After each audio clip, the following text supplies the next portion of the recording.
All right, welcome everyone to the January 10th Town Council meeting. I will call this meeting to order and ask for a roll call. Councilmember Klostad? Here. Vice Mayor Pallavi? Here. Mayor Romack? Here. Councilmember Zabriskie? Here. And Councilmember Henderson? Here. Thank you very much. We will move on next to the Pledge of Allegiance.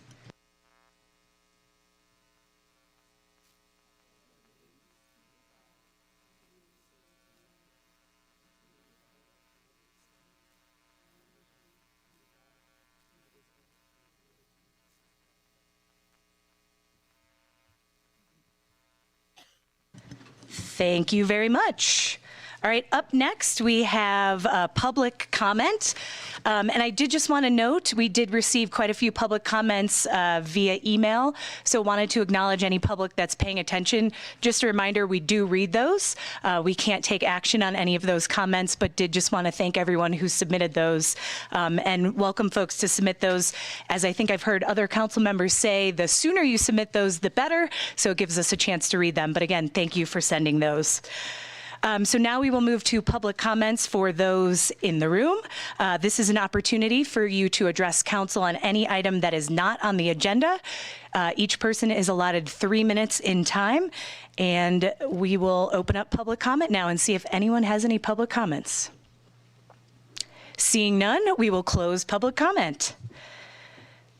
Moving on next to our presentations. And I believe up first we have Chief Renfro. Yes, hello. Good evening, Mayor, members of the council. Tonight I'm going to give a quick update on the Chiefs Advisory Committee. This is kind of the this is the first year of this committee, and it's been 13 months, and yeah, we'll go ahead and get started.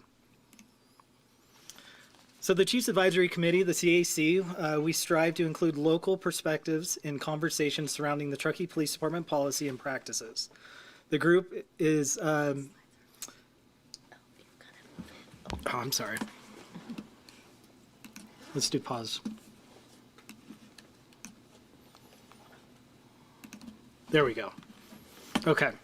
So the group consists of members of local business owners, faith-based leaders, mental health advocates, local government employees, an attorney, and some community leaders that are part of the group. So we developed a mission statement, and this was kind of later on in the year. We kind of wanted to focus on what are we doing, what are we here for? And I know this is a long mission statement, but I think it's, as we were developing this and creating it, there was additions that we needed to keep in there, and it created it pretty long. So the Chiefs Advisory Committee serves to build open, neutral dialogue among the Chief of Police, Truckee Police Department personnel, and the citizens they serve. Its primary objective is to increase awareness of ongoing community issues, criminal activity, and policing practices in the town.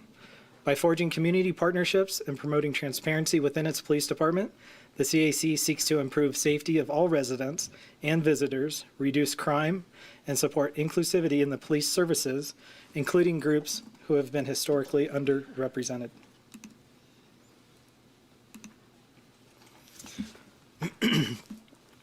So active CAC members, they agreed to either a 1-year term or a 2-year term, and it was about half and half.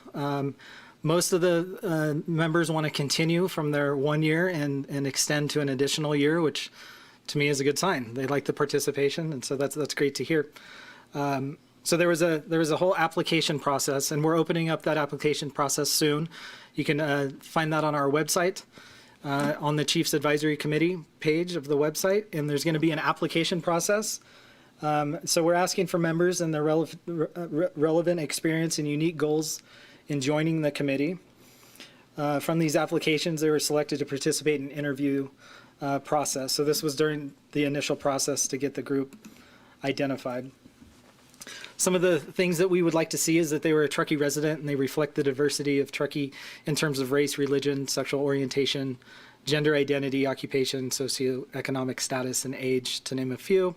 Have a historical knowledge of the Truckee community, and have a genuine interest in contributing to solutions that address local community concerns related to the police department and the Truckee community.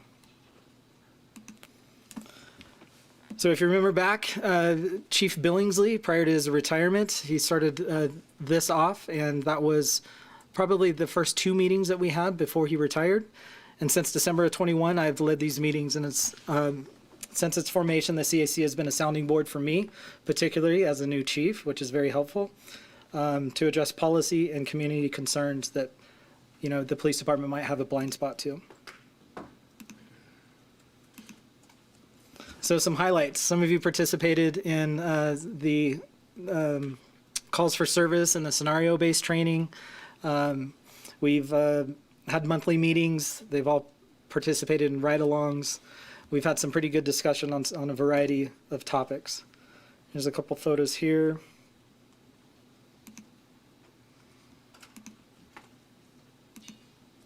And then so the 2023 goals was establishing the group, identifying the purpose, and introducing members to a myriad of challenges police officers face on a daily basis. Our goals for 2023 moving forward is CAC recruitment. So we'd like to get our numbers back up to 12. We're currently at 9. Get our numbers back up to 12. Talk about police equipment and policing practices.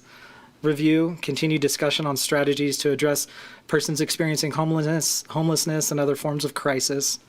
And then, you know, police major incident review. So information that we release to the public and how we do that and how best to communicate with our community. With that, that's it. If anybody has any questions, I'm happy to answer them. Thank you very much, Chief. And we'll go through all of our presentations and then go to questions at the end. So if anyone has questions, write them down. Also, before you leave, Chief, I did just want to acknowledge, I know yesterday was National Law Enforcement Appreciation Day. So thank you very much to you and your team for everything you do for our town. Thank you, Mayor. I appreciate it. All right, with that, we will move on to our next presentation. And if any members of the public were hoping to make comments or have questions, again, we'll allow for that at the end of all of our presentations. So up next, we have a presentation on N0 Municipal Greenhouse Gas Emissions Tracking Dashboard, and Sarah Sherburne is here with us. Good evening, Mayor and Council members. Yes, as Mayor Romack said, we'll be providing an update on our municipal emissions tracking dashboard. We've been working with our consultants at N0 for the better part of a year now and launched the public-facing dashboard in October. This will be an update on the back-end dashboard, which staff and N0 will use to identify our program priorities, policy priorities, to really move the needle on our municipal emissions from all of our town buildings and town operations. So I'll pass it over to our consultants shortly, and they'll share some of the capabilities of the platform, some of the things they're still working on developing. This is an update and not a completed version of what it will look like ultimately. They're still iterating some of the data visualization and capabilities and that sort of thing, but this will provide you with a little taste. So with that, I'll pass it over to N0. Hi, everyone. I'm April Sorensen, and I'll be presenting. I'm going to share my screen here if I'm able to.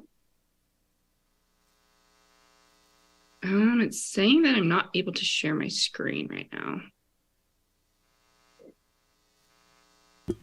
Stand by, we're working on that. Okay.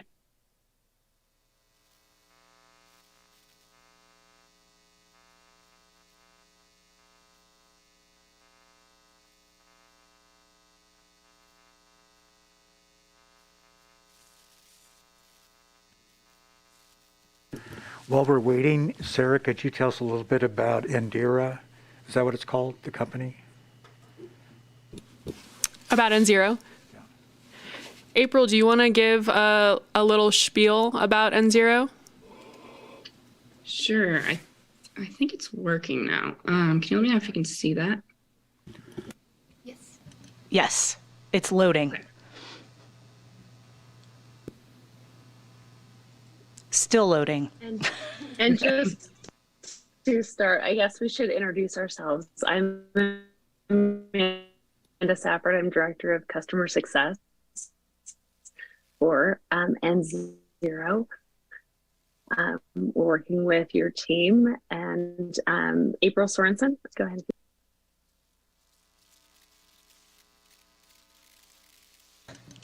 Sorry, it seems like it's cutting out a little bit. Can you guys hear us all right?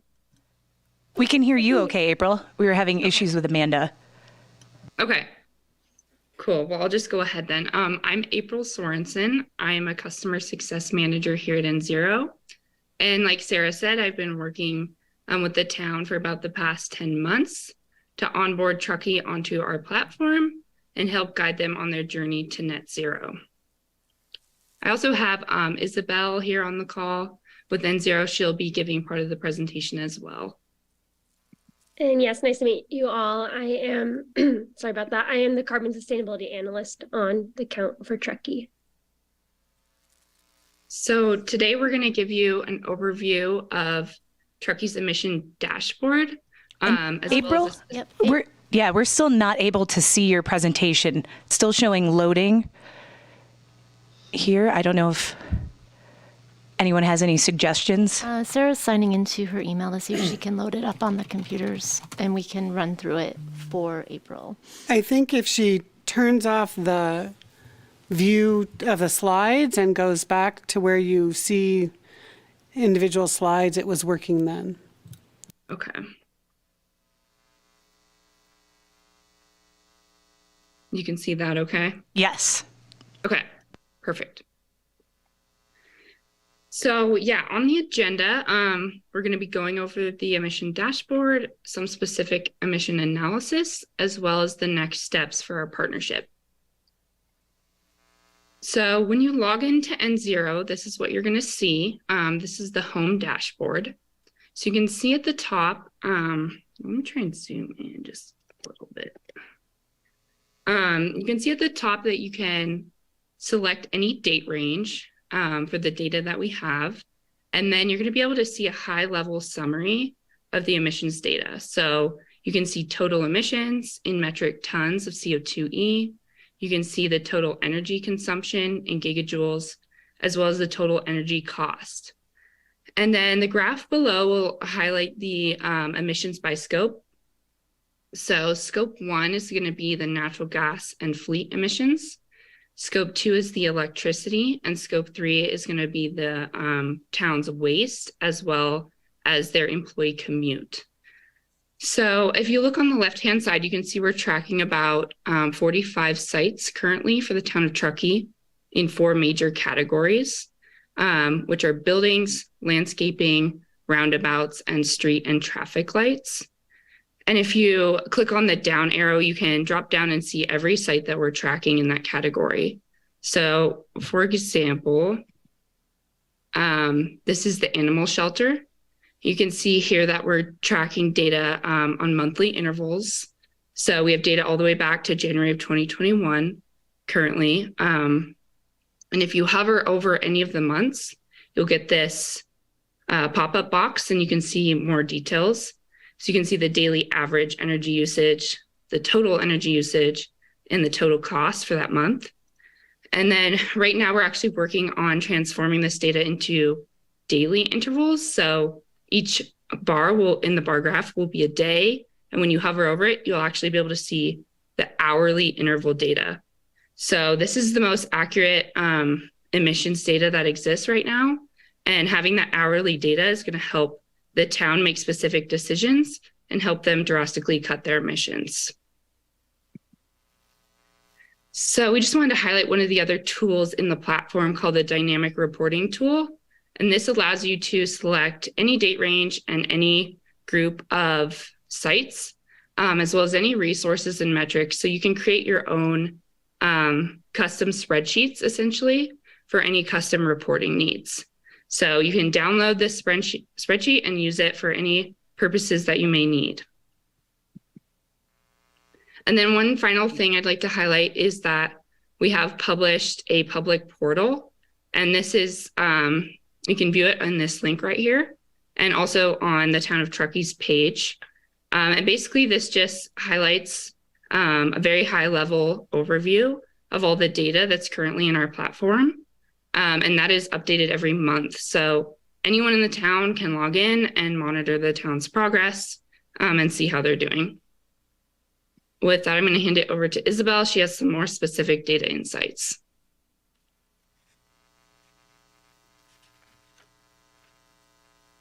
Is Isabel with us?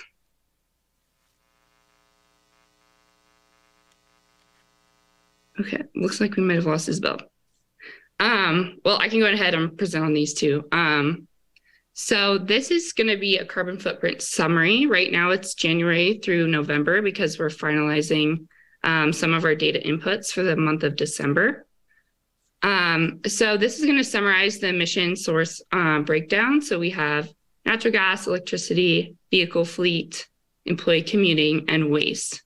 So you can see on the different percentages there, as well as on the bottom left, we'll show the scope 1 and 2 breakdown. So you can see that natural gas is that dark navy color. So that's going to be fluctuating throughout the year, using more natural gas in the winter months, whereas the fleet data and the electricity are a little bit more stable throughout the year.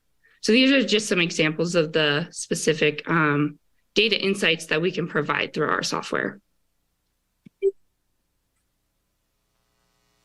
Hi, sorry about that. Oh, no worries. Do you want to take over? Yeah, I think I'm good. And I had some unstable connection as well, but I think we're all good. So, yeah, I think on the last slide, I think you went through that. That all sounds good.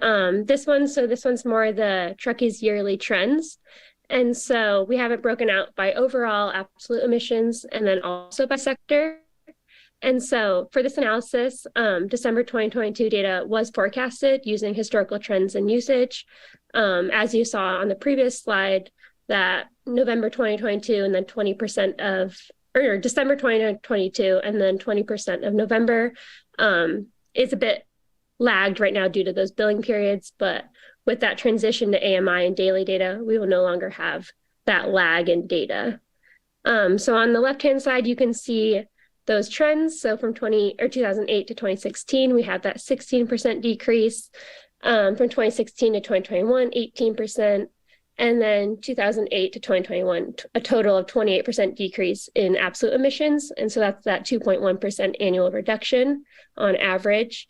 And then for 2021 to 2022, we have forecasted where we should be observing a 1.8% decrease in emissions. And then on the right-hand side, you can see there it's split out by sector. And so some things that are worth noting for the 2021 and then 2022 inventory.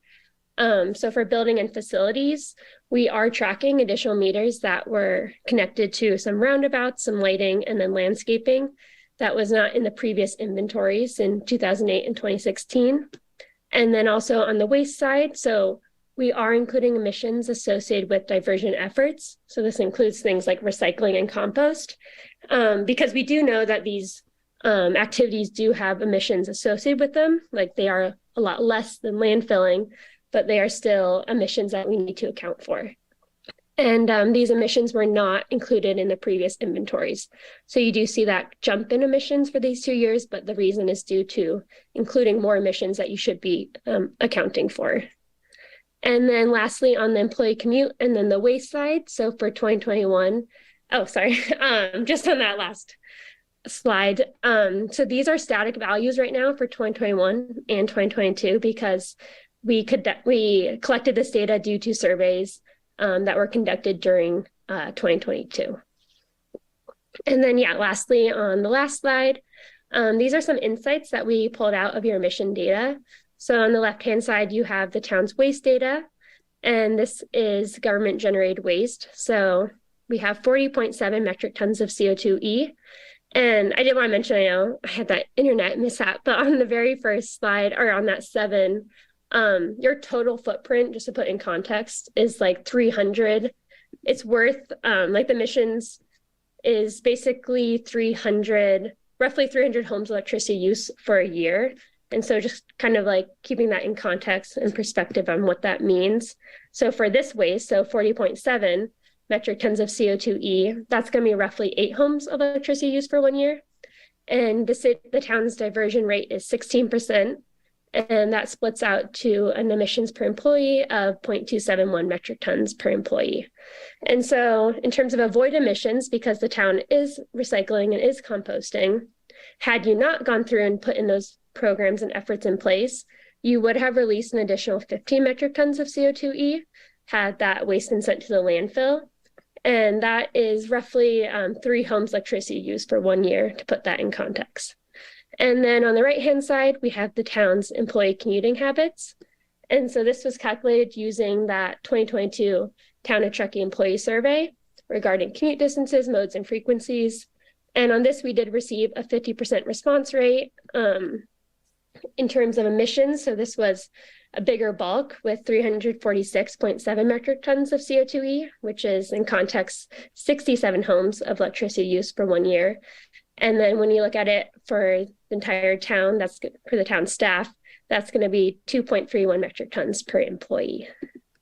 And so that's kind of that rundown of your overall emissions that we have to date in our platform, showing those trends and then also diving a bit deeper into each sector.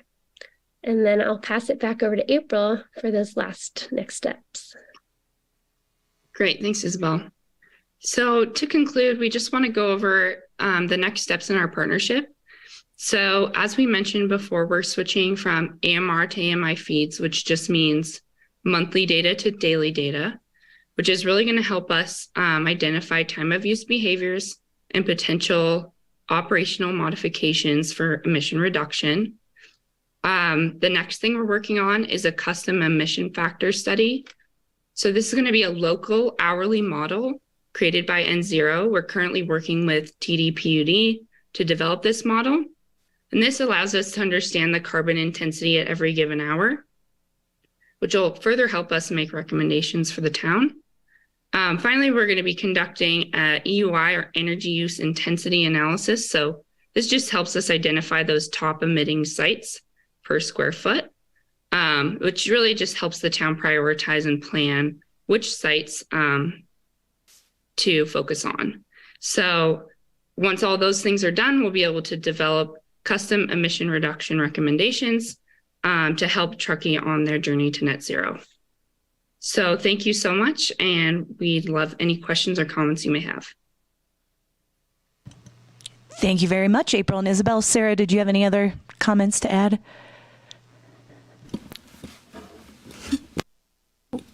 No, nothing additional. All right, thank you very much. And April and Isabel, we have three more quick presentations to get through, and then we'll go back to questions. So if you don't mind just sticking around for a few more minutes, and then we'll see what questions we might have. Thank you very much. No problem. Thank you. Yes, thank you. All right, up next, we have some new employees. Hillary Hobbs, I believe you will be introducing them. I will.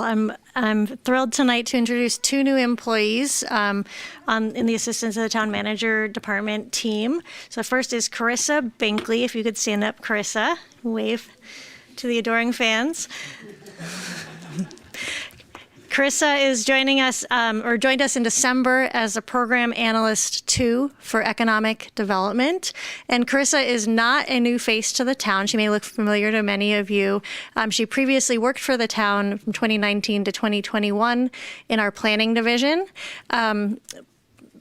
Between those 2 stints with the town, she worked for Nevada County for the past year in both the CEO's office and the Board of Supervisors. And prior to joining the town, she also worked for Tahoe Forest Health System and the Ritz-Carlton Lake Tahoe. Over the past 10 years of living and working in Truckee, Carissa's enjoyed volunteering for the Humane Society of Truckee Tahoe, and in particular, she's played the role of technical producer for the annual Black Tie and Tails fundraiser. It's one of our community's favorite events. She's a self-proclaimed government nerd, and Carissa regularly watches public meetings such as town council meetings, county board of supervisors meetings, and special district meetings, and she enjoys the public process. So welcome, Carissa. And our second new employee is Erin Brewster. Stand up, Erin. Wave to your adoring fans. Erin is our new sustainability program manager. Today is day 6, I believe. Erin has 8 years of experience in the public sector sustainability programs, having previously worked for the City of Mountain View, the California State University System, and the County of Los Angeles. She holds a graduate certificate in global sustainability from UCLA and a master's degree in sustainable urban governance, as well as a MFA, I believe. An additional master's. In her free time, she loves hiking, trail running, and backpacking with her dog Lila. She's also an avid knitter and baker. So welcome, Erin.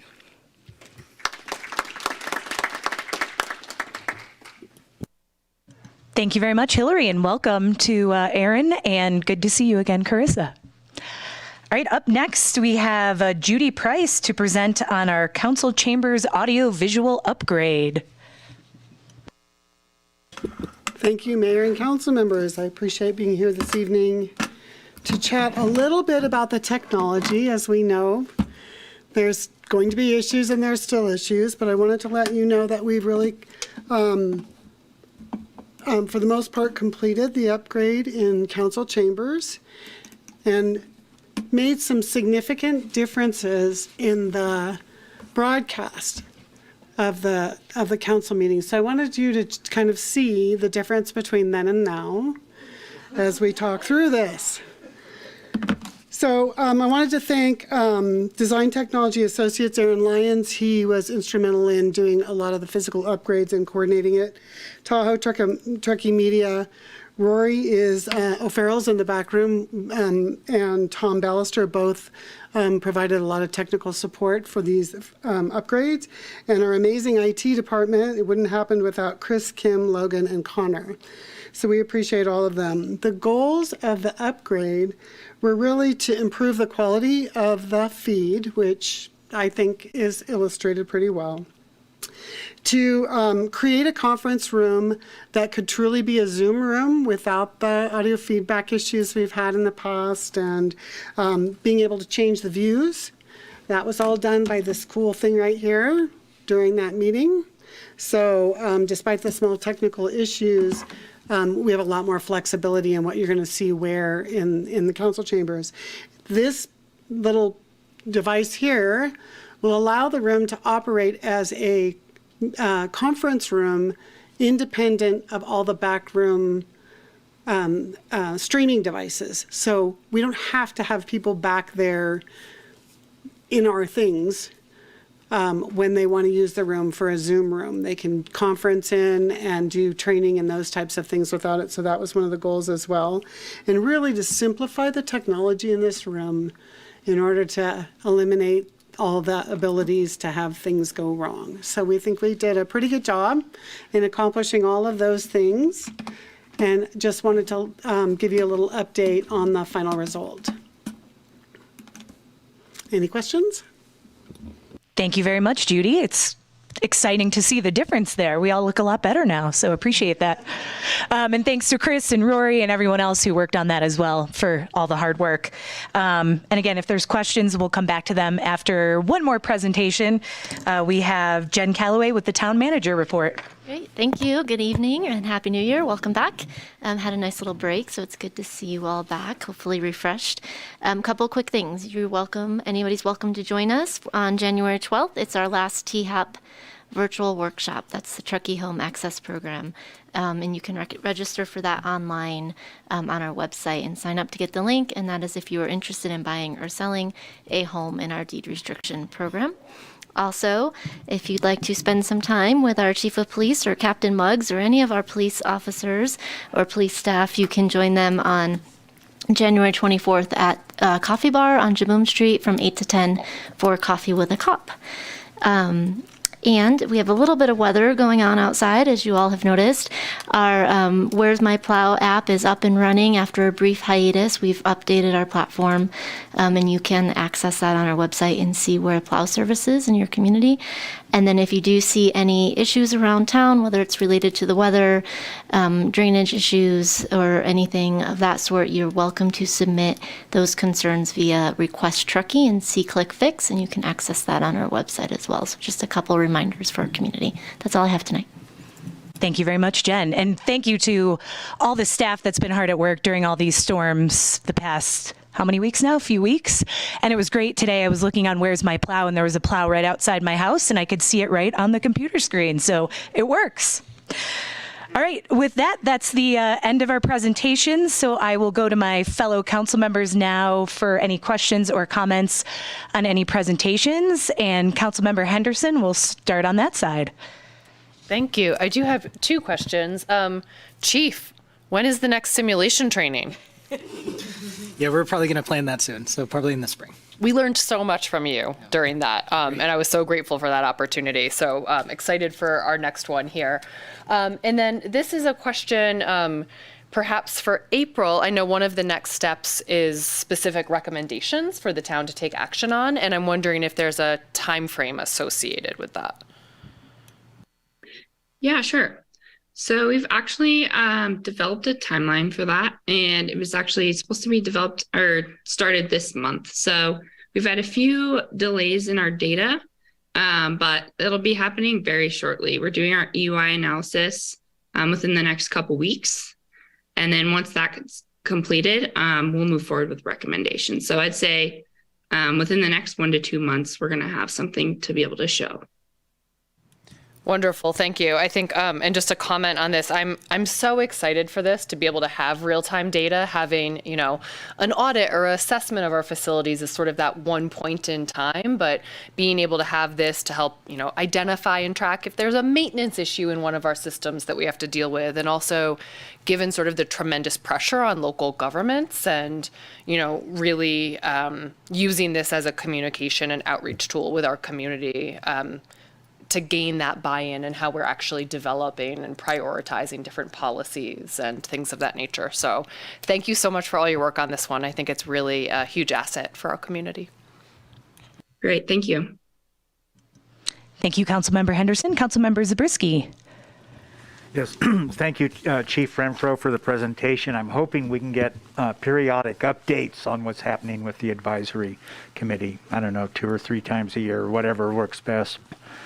Sure. It'd be worthwhile for us to hear it. On the other item on the N0 dashboard, I was just curious, April, how are you able to adjust the municipal emissions to reflect the changes in the mix of fuels that power electricity? I'm talking in particular about the graph from 2008 to nearly the present.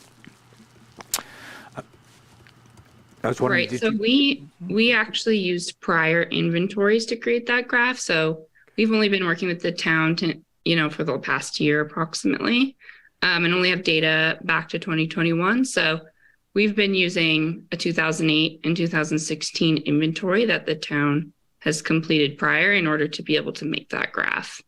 Is that your question? Yes. Yes. Okay. Thank you. Yeah. Any other questions, Councilmember Zabriskie? All right. Vice Mayor Pallavi.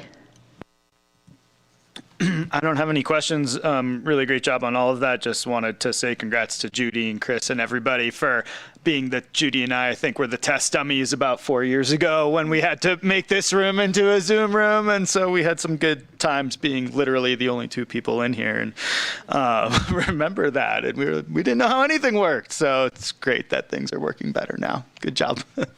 That's all from me. Councilmember Klosted. Well, I want to start by formally recognizing and welcoming Erin. I cannot tell you how thrilled I am to have this position and have it filled. So I very much so look forward to seeing what ideas you come up with and leveraging this great information that we were just shared by N0. So with that, I do have a couple of questions for April, if you're still there. Yep. So I'm assuming because you're targeting getting hourly data and being able to reflect on that on the dashboard. So that's being automatically transmitted from our utility providers. Is that correct? Correct. And that's gas, electric, and water? No. So the hourly data only pertains to the electric data. Oh, okay. Mm-hmm. You don't have meter readers on the gas meters then? No, not that I'm aware of. So that data is coming in daily, I believe, but not hourly. Okay, because there are those meter readers, and so maybe that's something that we could consider adding, because in my experience, the gas readings probably have the most revealing information, particularly on stray energy use. So, and then the rest of the data, like the recycling and the the fuel use, things like that, that's all kind of manually updated. Is that correct? Correct. Monthly? Yes. Okay.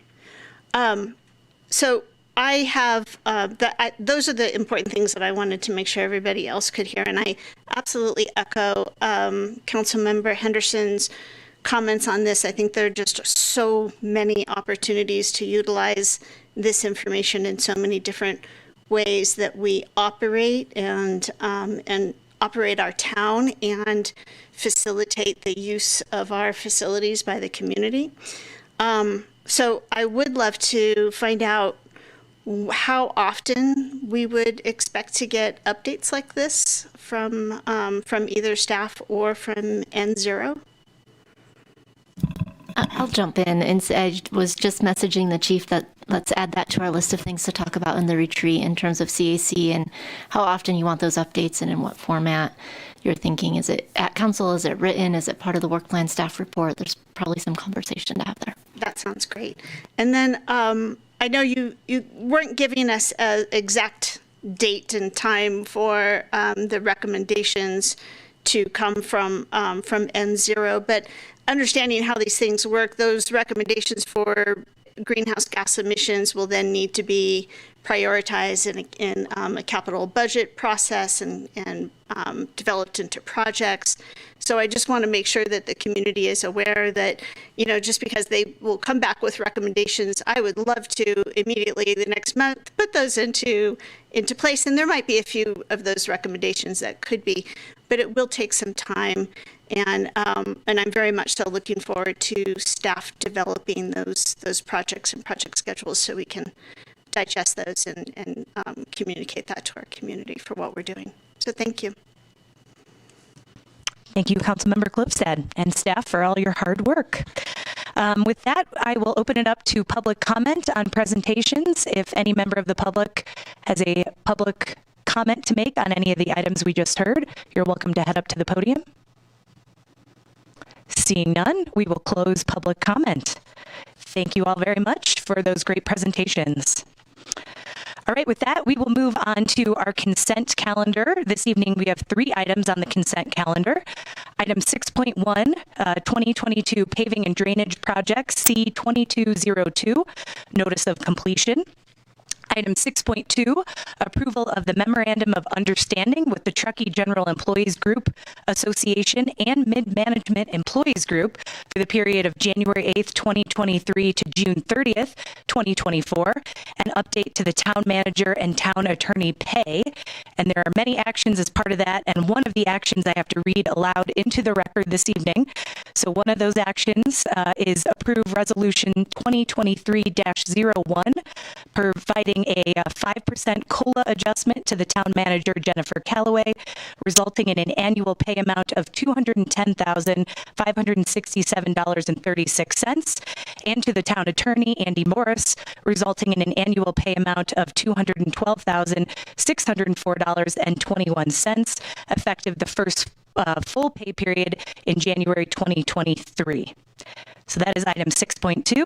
And then we also have item 6.3, which is the contract amendment for integrated design 360 Reach Code Services scope of work.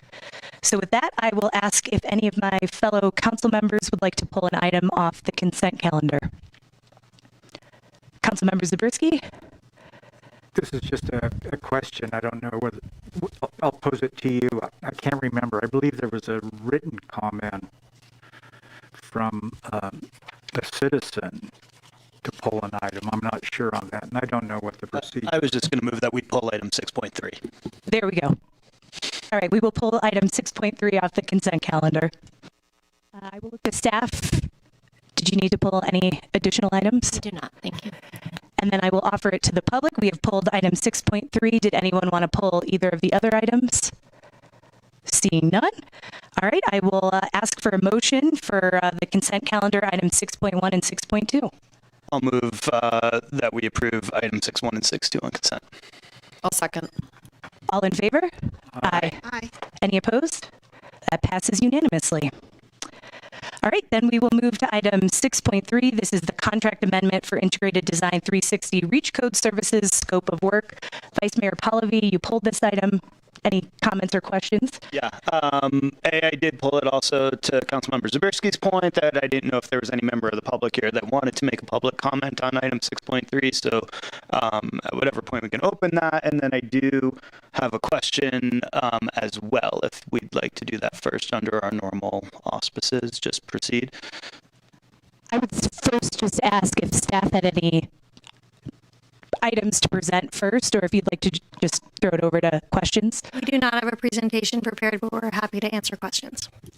Yeah, and I'm not looking for a full presentation. I think my main question, and I asked this a little bit in our council questions and comments ahead of time, was sort of, and whether this is for staff or fellow council members, feel free, but really just what kind of timeline and horizon sort of these reach codes are looking at, more from a basis of, how much time and money are we going to spend developing them up through implementation, training, et cetera, and then finally adoption and hopefully, actual user implementation at some point down the road. So I was more wondering sort of like, what's that timeline look like on user implementation, on sort of end consumer ability to utilize the new codes that are being deliberated upon? And then also, how does that fit in to sort of the state's timeline? And I got a little piece of that in an answer saying state is sort of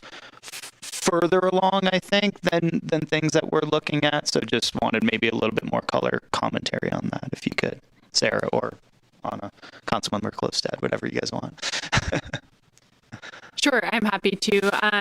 So the building code for 2023 already went into effect at the beginning of January. So that will endure for 3 years. And then in 2026, the new state building code will go into effect. So any reach code that we pass for, in the coming months would last until 2026 when that new state building code goes into effect. And so it would have to be basically reevaluated at that time based on the incoming requirements from the state, because it would have to be adjusted to reach beyond those new requirements as well. And we don't know at this time what those state requirements will be in 2026. So this current effort is just to reach beyond the 2023 building code, and then it would be reevaluated.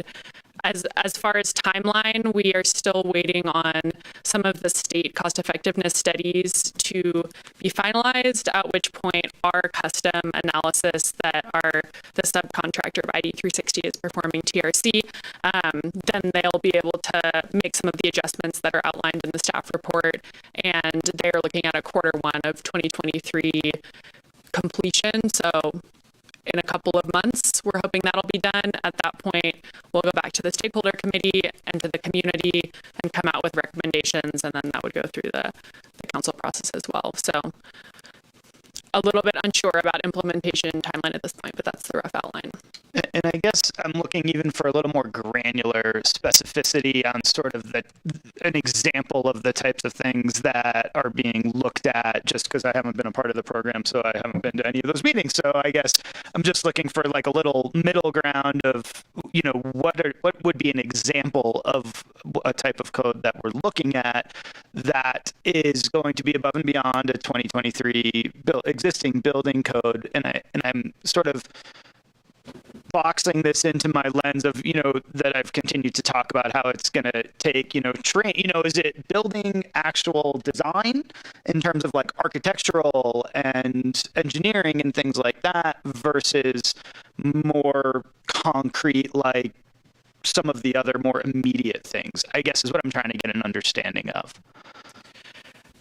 Since we don't have any of the results of the cost effectiveness studies, I can't say any specifics that we're considering necessarily. But for example, you could look at requiring a certain number of EV capable or EV ready or parking spaces with an EV charger in them for a commercial development or for a multifamily development. That would be one example. You could look at for new construction requiring a certain level of performance above the state code, which wouldn't necessarily require specific measures, but would be based on a kind of holistic building performance. Or you could look at a specific fuel requirement. So electricity versus natural gas for a new construction.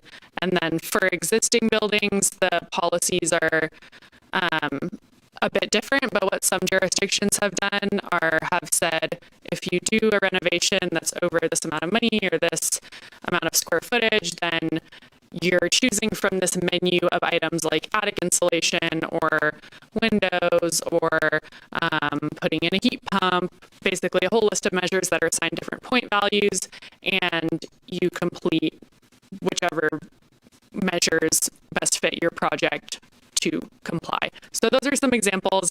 As I said, at this time, since our policy has to be cost effective, we don't have any concrete policies that we're considering. Right. So I guess one thing I'd like to see is this process moves forward more from a decision-making perspective and how we approach this. I know that I guess what I'm trying to get at is, what is that ROI going to look like? We just got presented with some really great data.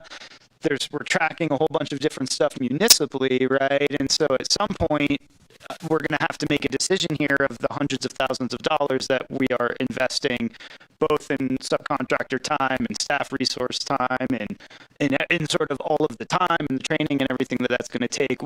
Where is that going to get us within a 3-year, 6-year, 10-year horizon? So, we can use some of this great data to sort of make those decisions.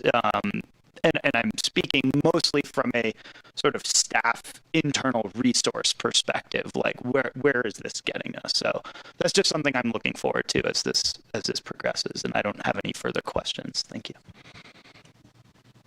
Any questions on that side? I have no questions. Okay. I'm in support of this amendment, and I will just add that the primary reason for this amendment is twofold, and that is, one, to make sure that that these recommendations coming out of this are very specific to Truckee and our fuel source and our rates, and that it really, really, really dots all the I's and crosses all the T's in terms of meeting that cost effectiveness requirement. And then the second is the additional public outreach. This obviously has garnered a lot of public interest, so we want to make sure that we are doing everything we can to feel like we've satisfied that process. And so I'm in full support of these additional fees in order to satisfy those conditions. Any questions on this end? Councilmember Zabriskie? Well, the Vice Mayor asked some good questions, and just to get a sense of how I'm looking at this immediate amendment, the amendment's directed at providing the funding for an additional stakeholder meeting and additional community outreach, which was actually requested in one of the public comments, and I agree, I think it's appropriate. In terms of the questions you pose, I look at it as a long-term effort to achieve our long-term goals for greenhouse gas emissions, and this is just one part of it, and I feel like we're playing catch-up because we've been going so slowly. On this particular amendment, it's going to be looking at existing buildings, which account for about half of the town's overall emissions, and it's about determining what the cost-effective measures are for reducing emissions in existing buildings. And the reason I see it as being so important for Truckee to be doing this is the state is setting building codes for a population of nearly 40 million people, most of whom live in an entirely different climate than we do. And I don't feel we can rely on the state to give us the attention that we deserve. And that's part of the reason we need the money is our experts, the people who are volunteering their time to us are saying, conditions here are different. We're going to have to do a customized study.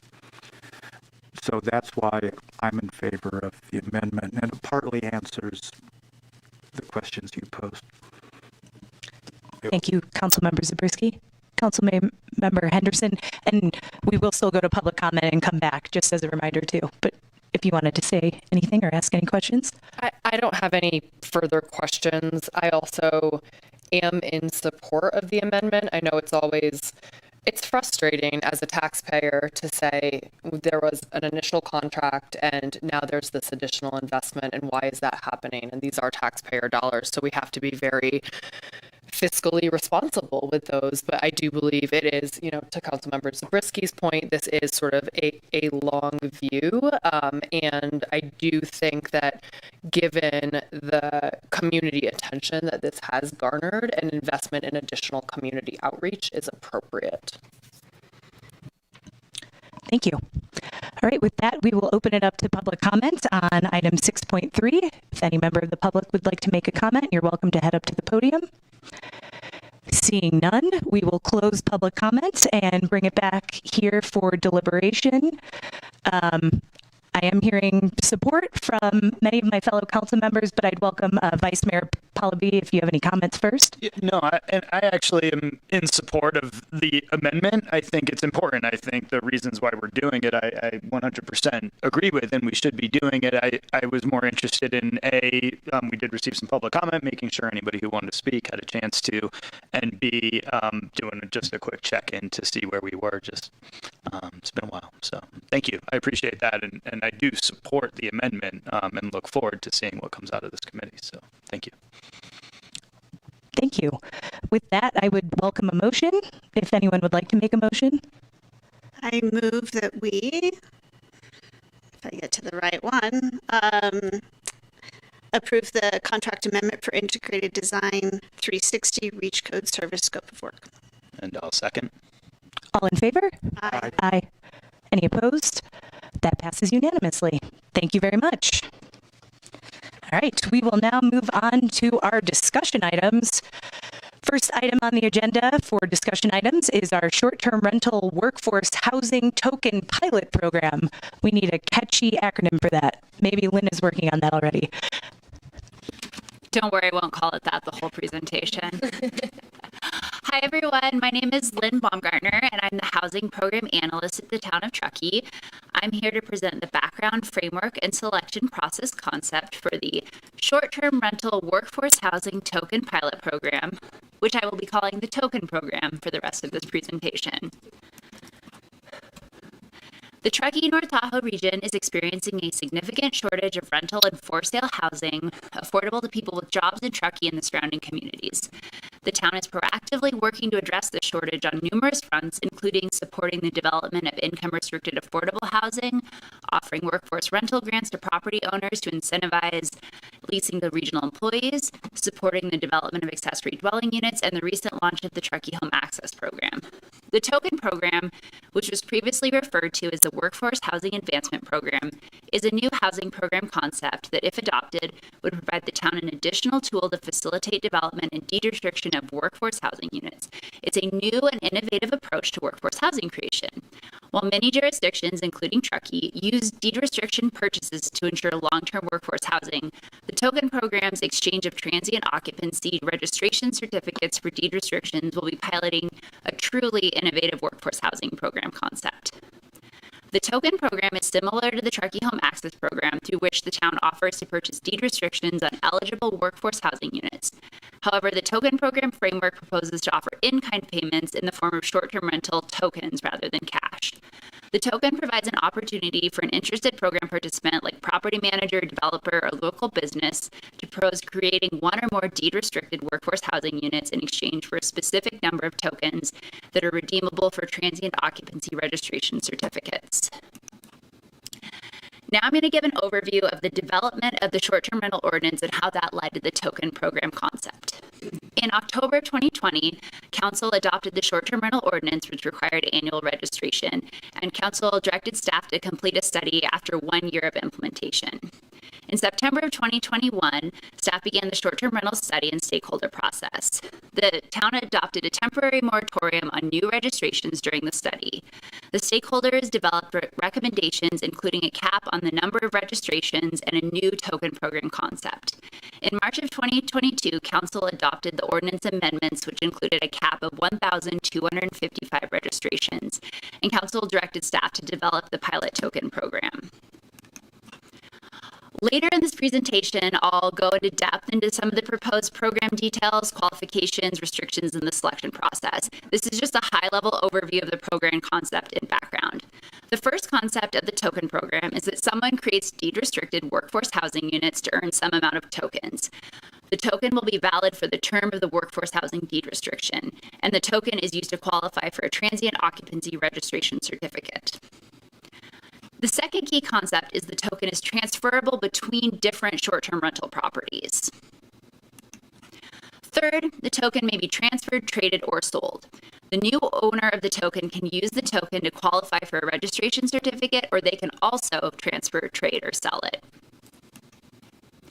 From this rough concept, staff worked on developing the token program throughout 2022, including hiring BAE Urban Economics to complete a valuation analysis. In May of 2022, Council allocated 25 registration certificates, which is about 2% of the 1,255 allowed under the cap for the pilot program. In June, the short-term registration opened and the waitlist for short-term rental certificates started. In November of 2022, BAE completed the valuation analysis, and staff used this data to develop the token program concept into a draft framework for the program, which included the application process. On December 8th, staff hosted a token program workshop to gather feedback from stakeholders on the proposed program framework, and staff used this feedback to refine the program framework to present to Town Council tonight. So now I'm going to pass it over to Aaron from BAE Urban Economics to discuss the valuation study he performed.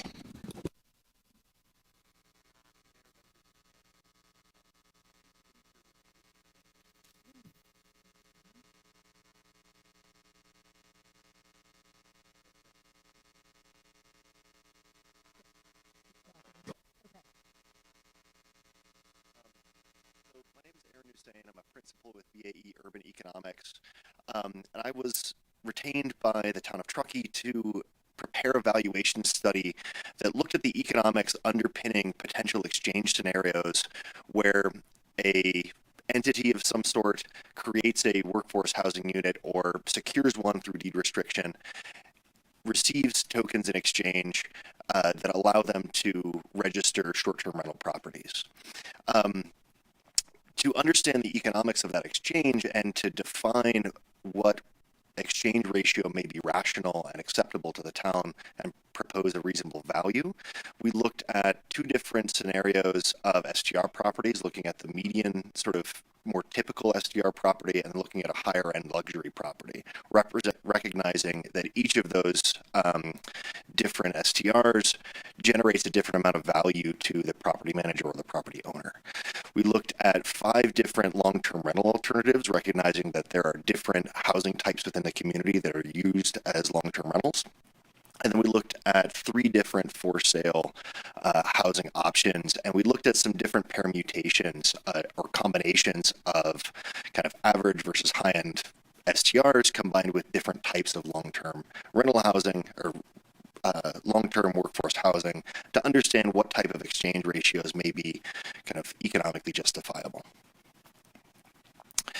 And as you might expect, looking at those various combinations, there's a pretty wide variation in the exchange ratios that may be justifiable based on the surplus revenue created from an STR and the cost, the holding cost essentially for providing a long-term workforce housing unit. So then, in addition to looking at those various possible exchange ratios that are economically justifiable, we also looked at the relative workforce housing demand that is induced as a direct result of short-term rental activity. And that's basically understanding that you create a short-term rental, people come into the community, they spend money, both on renting the short-term rental as well as at restaurants, purchasing groceries, on recreational activities, etc. Based on the available data, it generally looks like you have workforce housing demand of about 1 unit for every roughly 6 STRs that are created in the community on average. Those are fairly rough numbers, but it puts an order of magnitude to the induced workforce housing demand impacts of short-term rentals. So as part of our analytical process, we did a number of interviews with various short-term rental operators.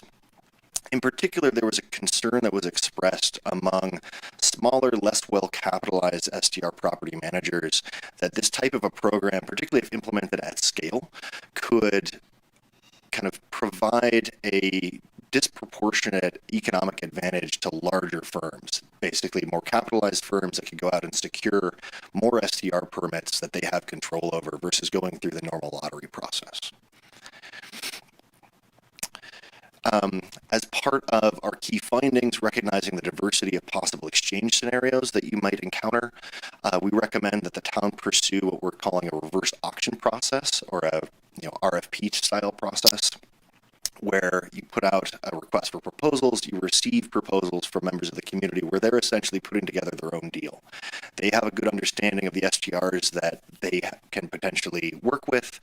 They can identify who their partners will be, if any, in terms of providing the workforce housing units. Perhaps they're providing cash payments to property owners to deed restrict their units. Maybe they're working with developers to create new units.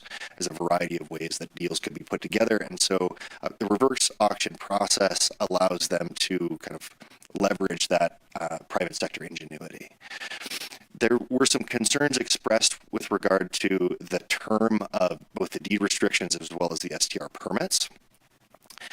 And there's a bit of a what we call a but-for question, where you could have somebody try to enroll units in the program as your workforce units that are already long-term workforce housing. So under that kind of a scenario, the community is not necessarily getting a tremendous value through the exchange. However, at least theoretically, the longer the term of the deed restriction, the more likelihood that you're securing those workforce housing units against a possible future conversion to some other use, be it a second home or a short-term rental, etc. We're recommending consideration of a 15-year term, both for the deed restriction and the token permit, or the token certificate. That is a long enough term that you're likely securing the unit against some type of possible threat of conversion, but it's also not so long that you're discouraging participation in the program. There's a potential that the property owner could flip that unit after 15 years to some other use and regain some value from the property. And with that, I'll hand it back to Lynn. Now I'm going to go into more depth on the token program framework we've developed. First up are the basic eligibility requirements of the workforce housing units. The unit must be located within the town of Truckee boundaries. The unit can be new construction or an existing housing unit, but for new construction, the project must have completed entitlement prior to program application. The unit may not already be deed restricted based on local employment or income restrictions. The unit may not have any open code violations, but the unit does not need to be geographically co-located with the short-term rental property that will use the token. The workforce housing units will be deed restricted to ensure they continue to meet the goals of this program. As a reminder, a deed restriction is a binding agreement that places long-term restrictions on a property, such as income limits, occupancy, or use requirements. And Aaron got into the details about why specifically we're suggesting a deed restriction term of 15 years. A shorter term would be likely more attractive to program participants, but the longer term would likely be more advantageous to the town because they would be secured for a longer period of time.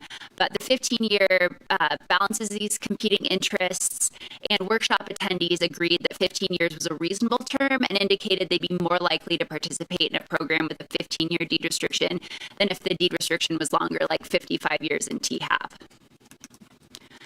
Staff is proposing the following restrictions for the 15-year deed restriction on the workforce housing units in the token program. It must be a long-term rental unit for the term of the deed restriction with a lease period minimum of 12 months, and it cannot be short-term rented or used as a B&B or ski lease. It must be occupied by a household whose income does not exceed the income requirement outlined in the deed restriction. We're proposing a program maximum of 150% AMI average per adult resident, which is $103,350 as of January 2023 and adjusted annually. 50% of adult residents must work full-time within the Truckee-Tahoe Unified School District boundaries.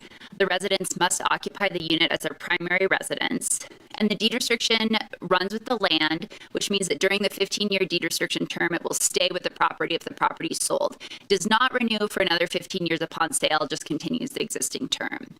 And the proposed tenant and qualification and occupancy requirements are aligned with the Lease to Locals program requirements. Next, we have the use of the token and the short-term rental requirements.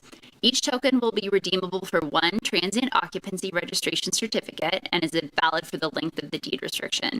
A registered token holder can use their tokens for a certificate for a property they own or manage. The token may be transferred between properties, so a recipient that manages multiple short-term rentals could cancel the registration currently using the token and apply the token to register a new short-term rental property. The token may be sold, traded, or transferred to another individual or business that becomes the new registered holder of that token after notifying the town. And short-term rentals that receive a certificate through the token program are subject to all requirements of the short-term rental ordinance, including remittance of transient occupancy tax, adherence to the one-year waiting period after a property sells, occupancy requirements, nuisance guidelines, annual registration and renewal, annual registration fees, and future ordinance updates as they're adopted. Now I'm going to cover the token program selection process.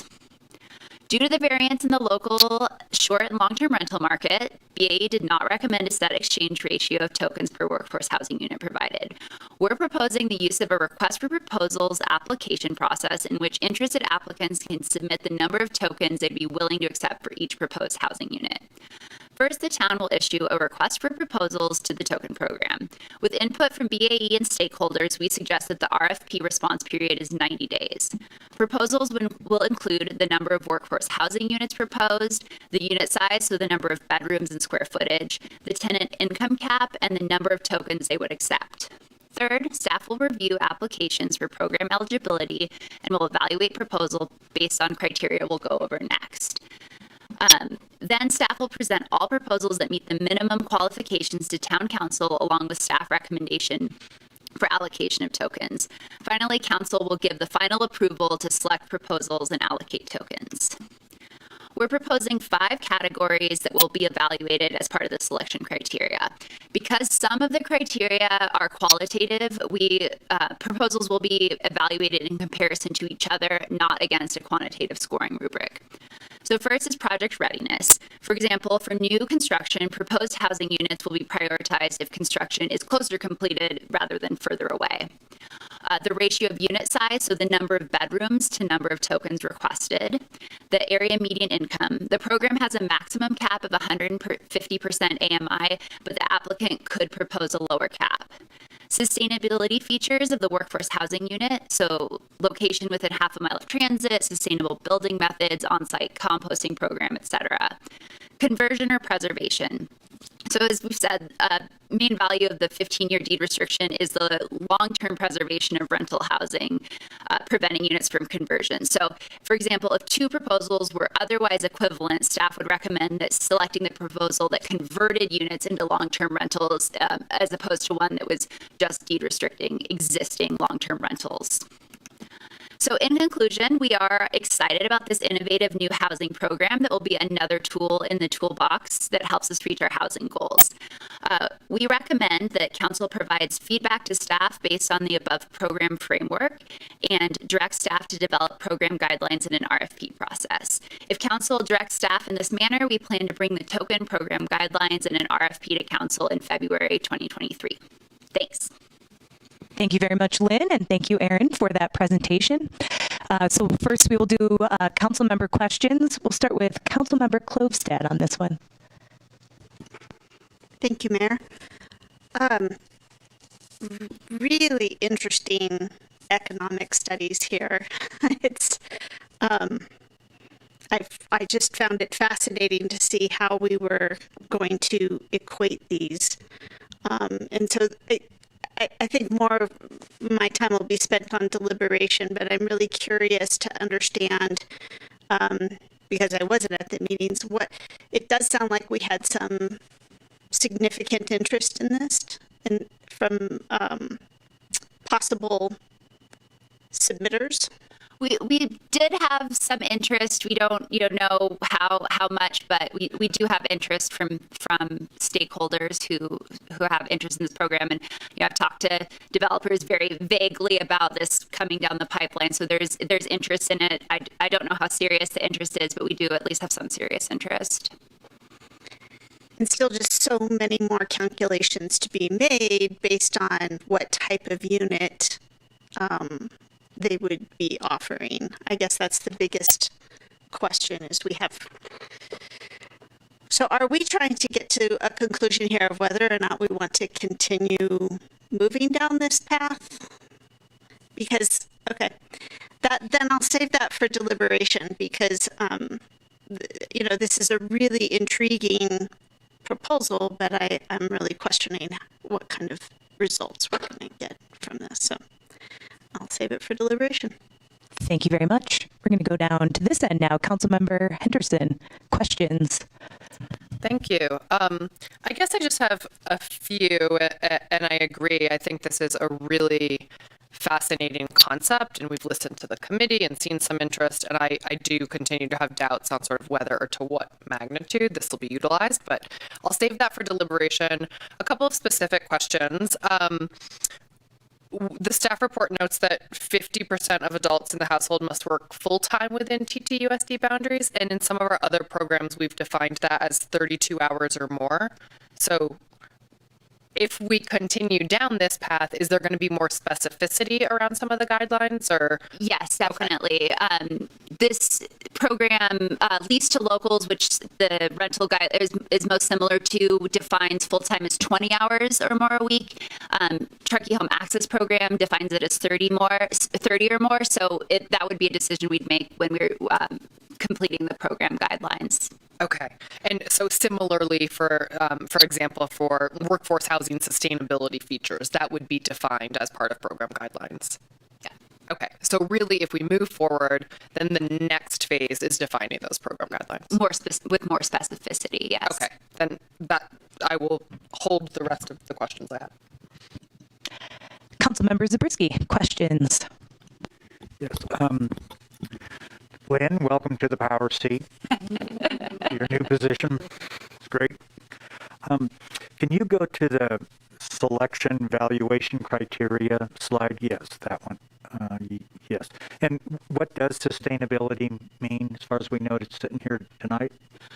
So this was a very general category that we have not we've done some discussions about evaluation metrics for other workforce projects. We haven't brought anything specific to council yet, but we do have some ideas that would be that we would bring to council as part of the next step in the process. That would be there. It would be again, it would be more specific in the next steps. Those were just a few examples, but related to VMTs, all electrification, those types of things.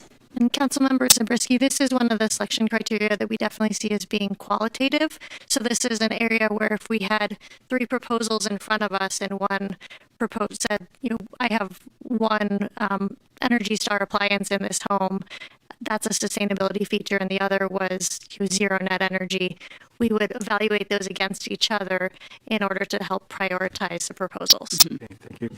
And then on unit size, so you're looking at number of bedrooms. So if someone offers a 4-bedroom dwelling and someone else offers a 3-bedroom dwelling as the deed restricted property, everything else being equal, you're going to go with a 4-bedroom. And it's also the number of bedrooms to number of tokens requested. So if the 3-bedroom requested 1 token and the 4-bedroom requested 2 tokens, it has to do with the ratio as well.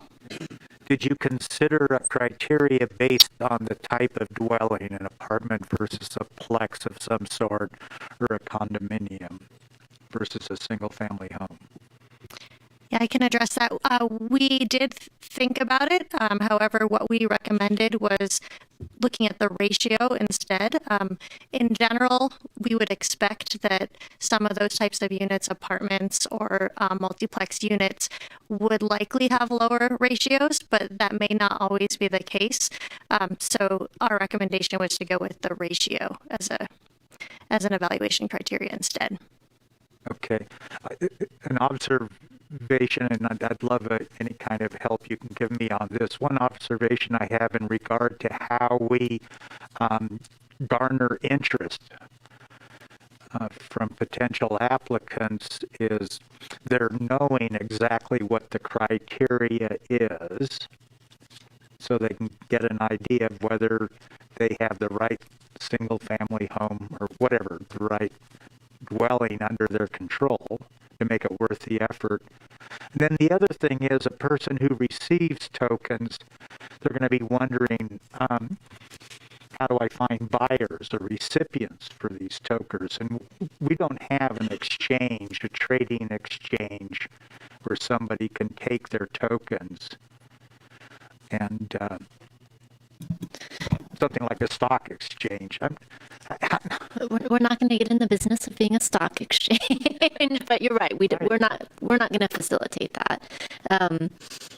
The intention, and I think what we heard from the working group that came together on this, is having a little bit more of a broader approach to give them some flexibility and creativity depending on what type of unit they have and how they choose to offer a valuation for that in exchange for the number of tokens was more desired. What we expect to see is perhaps it be a property management company come forward, submit the proposal. They're not going to try to sell the STR token at that point. They're going to utilize it for the property management company that they operate in exchange for workforce housing. I think any secondary token market that's created is going to happen on the side, and we wouldn't be part of that. Thank you. That's it struck me it would be a large property management company that would be in the best position to help facilitate the transfer of these tokens, yielding some profit for the person who offers up the long-term property. Is that staff's view as well? Well, so I suppose there's a couple different mechanisms. If it's a property management company and they receive 4 tokens in exchange for whatever deed restriction they're offering for whatever unit type, they now can acquire 4 more properties into their management control with those tokens for 4 different properties, right? That would be one way for them to use those tokens. Right. I was also thinking, though, of an individual homeowner. How do we get an individual homeowner to submit a bid or a proposal, if you will, if they don't have a contact at a property management firm? They would have to have a unit they're willing to deed restrict. So if you had a duplex that you owned and you wanted to deed restrict one side and offer the other side for a token, then you could do it under that scenario. It's going to be harder for individual homeowners. I don't think we are under any illusion that it won't be. And right now, we don't have a plan for how to help them find buyers for their tokens. No. I think the committee made a good point, and they had a long discussion about this because we had a question there, and Hillary and Lynn can pop in at any point, but are we worried that this may be geared to a larger property management group or the size of the property management group? And the response from the committee was, do we care if whoever wants to help us solve the problem, do we care? If it's a large group, a small group, a private individual, if they can come forward with a proposal that meets our criteria and is competitive, we don't care if we're steering it toward, they didn't care if we were steering it towards the larger group or not. That was their perspective, and this is a pilot program. So, if you move this forward, we're going to come back and do what we do as a community and iterate on it and change and adjust if you want to continue forward. And I offer up a slightly other answer to that too, and I think that's a little bit of a single-family homeowner might not, right? Because we have other programs available. So if they're interested in a deed restriction or a lease to locals or something like that, now we have sort of a menu of programs that somebody can choose from. Should they deem this too complicated because there's no market and they wouldn't know what to do with it, that's great. If they're still interested in the actual mechanism, they should utilize one of the other programs potentially. So I think to Jen's comments, this is more of a great, if somebody wants to help solve the problem, okay, maybe this isn't the perfect solution for that single family home, but it might be for somebody else. And then my last question goes to what staff's observation or opinion is on the concerns expressed and documented by BAE Urban Economics about smaller operators being at a disadvantage. Yeah, that was definitely something we heard and we brought up at the workshop. I think one of the things that because it is under 2% of the available short-term rental certificates that are out there, it is a very small amount, which really limits the impact it can have on the larger market. Yes, larger operators are going to be at more of an advantage to participate in this program, but because it's such a small amount of certificates overall, it has a smaller impact than I think some of the smaller operators were worried about when they first heard about the program. And Councilmember Zabriskie, I think this is something we'll continue to keep an eye on. If this program is wildly successful and we decide to continue it and expand it, that's when we would want to carefully consider if there would be any adverse impacts. Thank you. Those are all my questions. Thank you. Vice Mayor Pallavi, questions? I do. Sorry, there are a few things that came up over the past couple of conversations, so I just want to clarify a few things. Also that I might have missed in the staff report. So you said that token expiration is concurrent with the deed restriction. So we're basically going to have two types of STR certificates moving forward. We'll have a 15-year certificate, and then we'll have a infinium certificate. Not exactly. So the token is redeemable for a short-term rental certificate. However, the certificate is still just for 1 year. So if you have a token, you still would need to register each year, make sure that you're in compliance, pay your registration fee, but you could do that for 15 years with the token. Right. So I guess that was going to be my next question. You just nailed it, Hillary, probably because you and I have been working on this most closely. And I didn't have a chance to get these out. So the token is actually what expires, right? So after 15, so basically somebody gets a token, they register their STR, they have to maintain renewal in order to keep it. The second they don't, that STR is abandoned, next person on the list comes in, that token then comes back into the pool, right? Because the token has now been lost.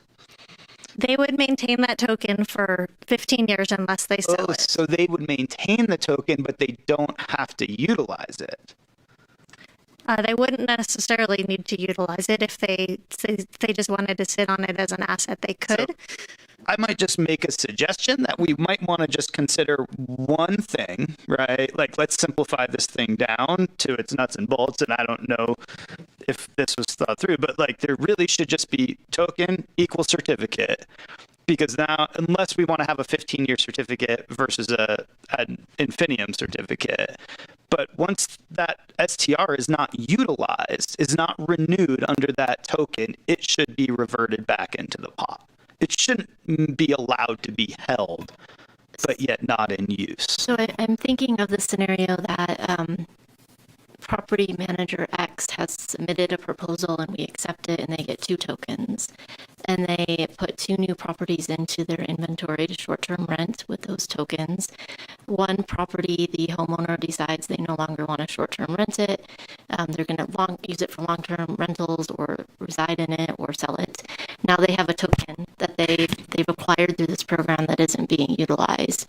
And so the period of time to have them continue to hold it in exchange for the deed restriction and apply it to a different property is, I think, what we're trying to capture. Right. It seems a bit unfair to say that you lose it automatically if you lose that property, because they should apply it to another property. Right. So I would be in favor of some level of inactive token use. I think maybe it's more what I'm getting at. That let's look at it from the other direction and say, if said token is not put in use for a minimum of 3 years or whatever we want to decide, then it reverts back to the pot, because I think it misses great, we got the deed restriction, it's there and it's staying on the property for 15 years, but it sort of misses the other end of the transit occupancy tax and sort of inherent point of it. So I guess that would be one. And I would just say maybe let's bring that back into deliberation. Right. It was more part of my question that I was trying to work through, but I'm with you. I appreciate that. You answered the question. So does a token go back to the pot? The answer is no. Token does not go back to the pot. It stays for 15 years unless we decide something else happens to it. Correct. As currently proposed, correct, but that could be discussed in deliberation. Okay.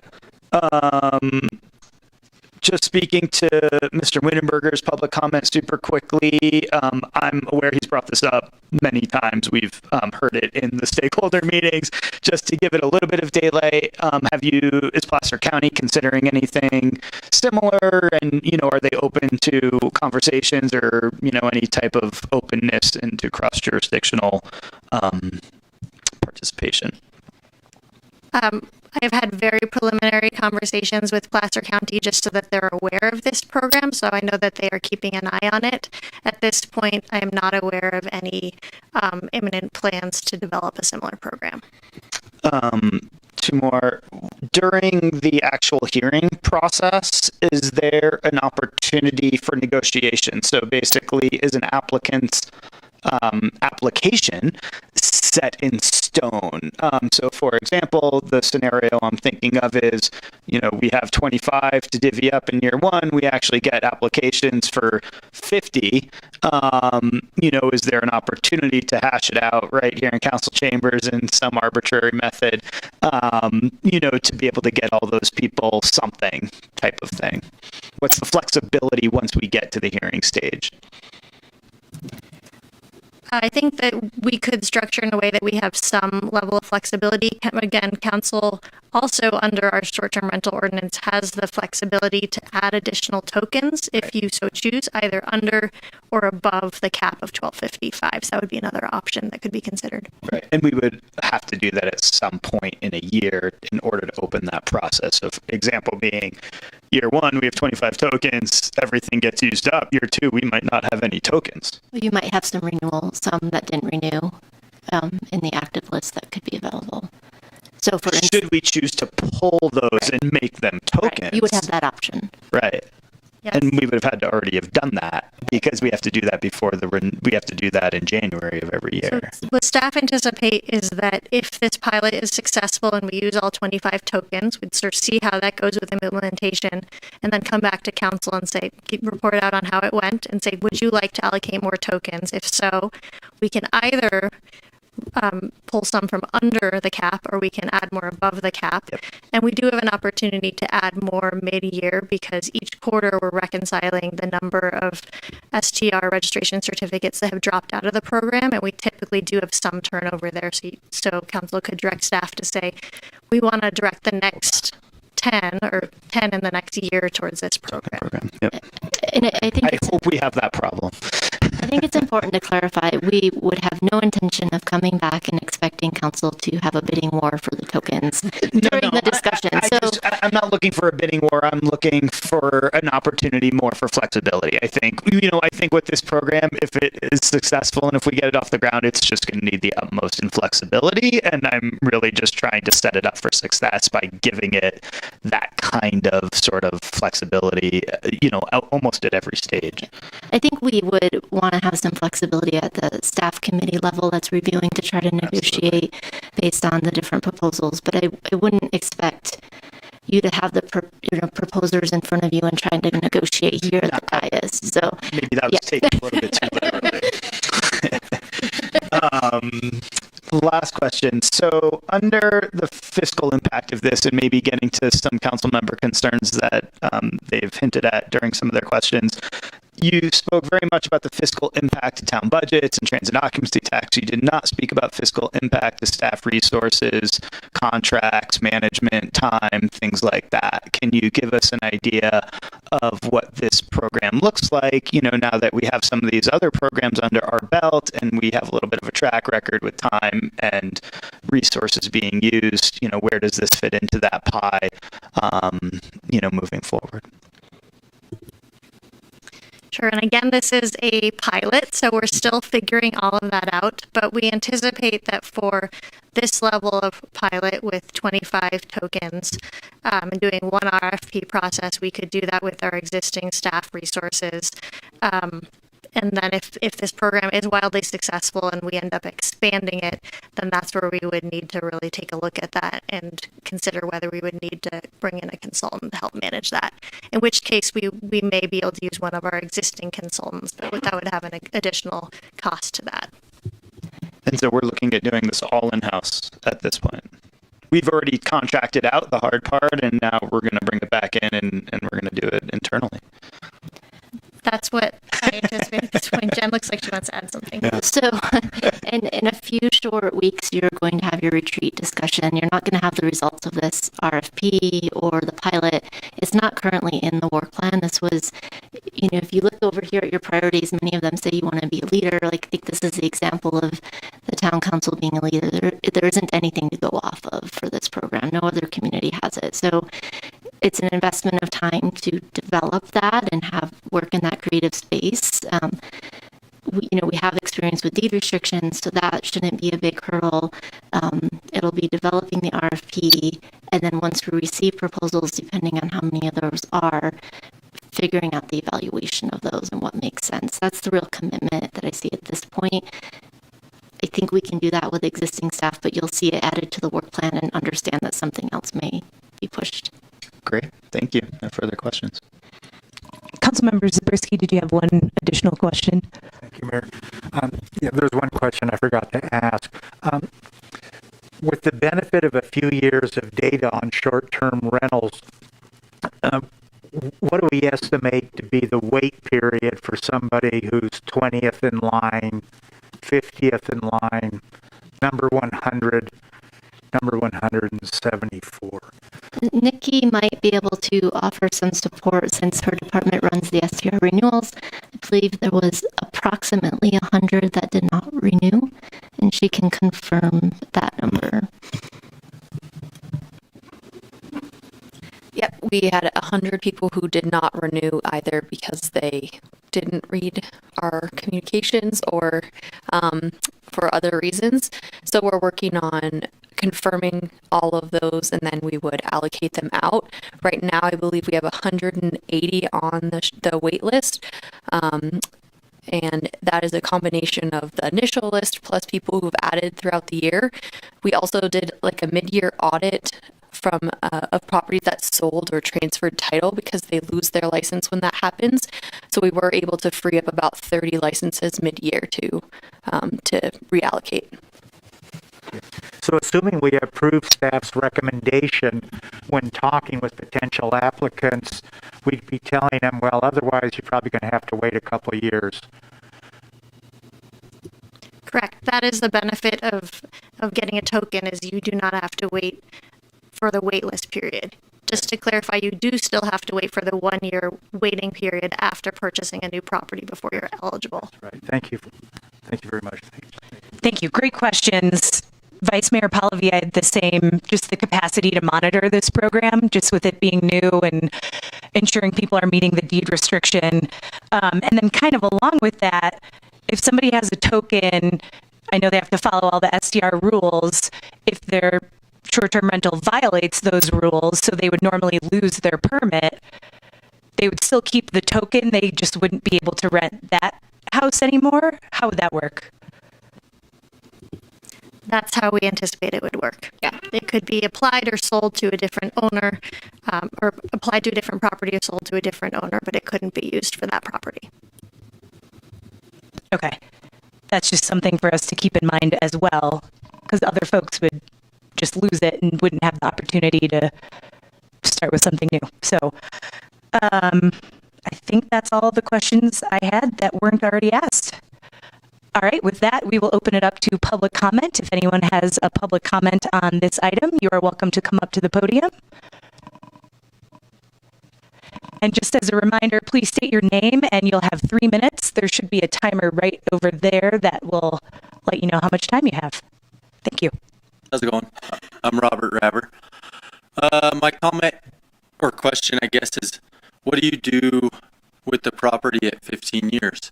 If you lose the token and say you're not up on the line for the indefinite one, then do you now have to switch the house to something else or sell it? Or what do you do at 15 years when you lose the token? And Robert, you have 3 minutes total, so if you want to go through anything else you have to say or questions, and then we can ask staff to answer at the end. Oh, no, that's all I got. That's as I was sitting back there listening, that's the only thing I got. Thank you very much, then. And if we'll ask for if there's any other public comment, and then we'll go back to staff at the end to get answers to any questions. Sorry, my first time here. We appreciate you coming and making comments. We welcome all newcomers. Would anyone else like to make a public comment? All right, seeing none, we will close public comment and then back to staff. So the question of, what would happen at the end of 15 years with your token? You would lose your token and your ability to short-term rent? So after 15 years, that would be the end of the token. We've thought potentially that we'd have the option to renew the deed restriction for another 50. If the program is successful and we're still keeping on with this, that you'd have the potential to renew the deed restriction for another 15 years, and then the token would continue in the same way. Additionally, there could be an opportunity to, as you are losing your token, to apply to join the wait list to get a short-term rental permit through the the traditional short-term rental certificate process.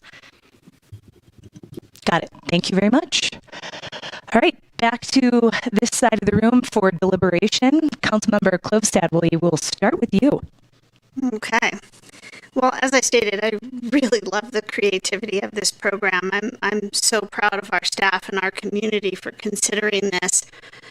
It definitely puts us in a leadership role in housing, and I think that's awesome. That's where we want to be. I hope, no, Erin's not here, but hopefully she'll see it. I want this same creativity from our N0 and sustainability and reach code recommendations, because I really think that that's the level of leadership that we want to personify up here. So I'm still really struggling though with the investment that we have to make for a return that we really have no idea where that's going to land. I'm fascinated by the revealing of the value of a STR permit in our community. It's clearly highly valued, if this is even something people will consider. But it's really hard to fathom that somebody is going to dedicate a housing unit in order to get these. But okay, maybe it will happen. And if it does, the thing that I worry the most about is encouraging more STRs and that slippery slope of, if this program is successful, do we want to add more? I think our community already spoke that we have too many, and we capped it at that we have too many level. So that concerns me. I also feel like it's a slippery slope to be monetizing our STR permits. And the whole idea of selling these, and I don't know. I can't say that this makes me uncomfortable, and I can't exactly pin down why, but it just feels like a very slippery slope. And I always felt that 1,255 was already over the comfort level of the majority of our community. So encouraging STR permits and monetizing them seems like going in the opposite direction of what we were trying to accomplish by setting that cap. So these things concern me. I'm also concerned about the time and resources for the units that we might get out of this. We don't know if we're going to get any at all. And yet how much staff time and resources are we going to dedicate to that? I feel pretty confident in dedicating a new sustainability person staff time to looking at creative solutions for our N0 recommendations and reach codes and other things. But we have an impact on our community development department that we have never been able to overcome. And this hits that same critical staff resource. So those are my concerns. I'm here to listen and understand possibly some of the greater benefits that could assuage those concerns, but right now I see more concerns than benefits. Thank you. Councilmember Henderson. Thank you. I agree. I think it's a really great, very innovative concept. And it also came out of the committee that has really spent a tremendous amount of time and effort, focused on STRs within our community, on STR solutions, and, understanding where that interest is coming from, I think is important. I still do have some of those doubts on, will this actually be used, and what type of investment are we putting in for, an unknown value or return on it. I share some of the same concerns as Councilmember Klostad pointed out really, really well. I'll say that I am not at this moment in time in favor of increasing our STR cap if we got down the road with this, just given the tremendous amount of community outreach and engagement that we've already done on that issue. And of course, things can change and morph, but that's where I am at this moment in time.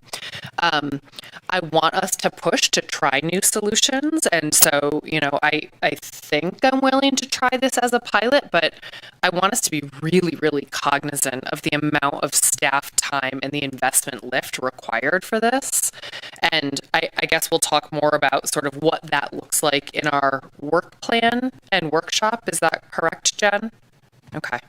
And I guess, to get me to the place of saying, yes, I do want to move forward with the pilot, when would we also have a first report out on this? Like, would we have an opportunity to put the brakes on it if we wanted to? And we couldn't really do that after actually giving out any tokens, right? Because then you're going to have some pretty dissatisfied people.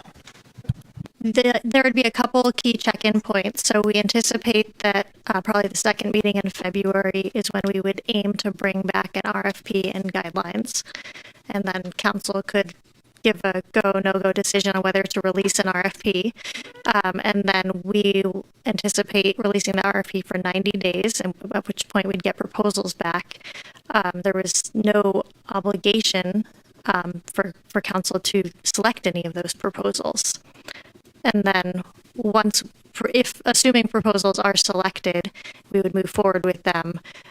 We would sort of have to see how those play out, whether if it's under construction. We'll want to make sure that completes construction to get to the point where we have deed restriction. And then once those sort of have been implemented, then we could check back in with council and give an update on how it has gone with the pilot. So just let's say we release the RFP, it's out there for 90 days, and we don't get any responses to it. Then, okay, the community is not ready for this. This just isn't where we are. We're going to take this off of the work plan for the time being and potentially reevaluate it in the future. Is that what that would look like? Yeah, I think we would come back and say we didn't get any responses. Do you want us to release the RFP again? Take a pause, release it later, revisit it. Maybe you want to stick it in the bike rack and talk about it in the future. And is there, sorry, because now it's making me think of some additional questions. I apologize, Mayor. What happens if we get like 3 responses to the RFP, right? Like a really small number. We're not really then creating a market with this, and maybe we could with a subsequent RFP release, but at that point, could we also say, hey, you know what, this just isn't going to be worth moving forward? Yeah, if council wasn't satisfied that the value of the workforce housing units proposed matched the value of the tokens, council could choose to say that it did not meet the needs of the goals of the program and not move forward with any of the proposals. So I guess with that, I would be comfortable moving forward to, sort of, I guess I'll call it phase 1 or the next phase to see the actual RFP in February and to understand what that looks like with the just sort of alignment that we have the opportunity at that point, or once it's released, to pull back if we get uncomfortable with it. Thank you. Councilmember Zabriskie, your thoughts? My initial reservations have been adequately addressed, both through the written answers to questions and then staff's presentation and answers tonight.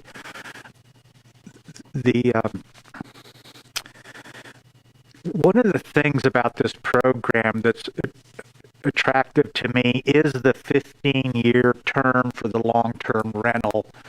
Just from having heard and talked with people who rent year to year, and if it's a family of 4, they're not sure if the landlord's going to terminate the lease at the end of the year in order to do something else with the property. So this is a very powerful instrument for providing security for our long-term renters, and that's a big attraction to me.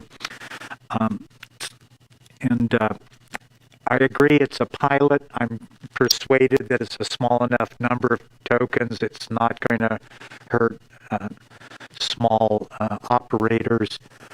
I share council member Clovestad's concerns, but I don't see us allowing an increase in STRs. This is a pilot program to see if this might be a better way to distribute STRs and give us a long-term security for people who are renting.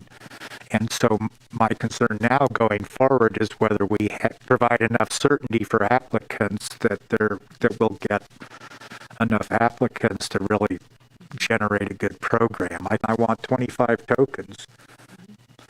And they could end up being the only applicant.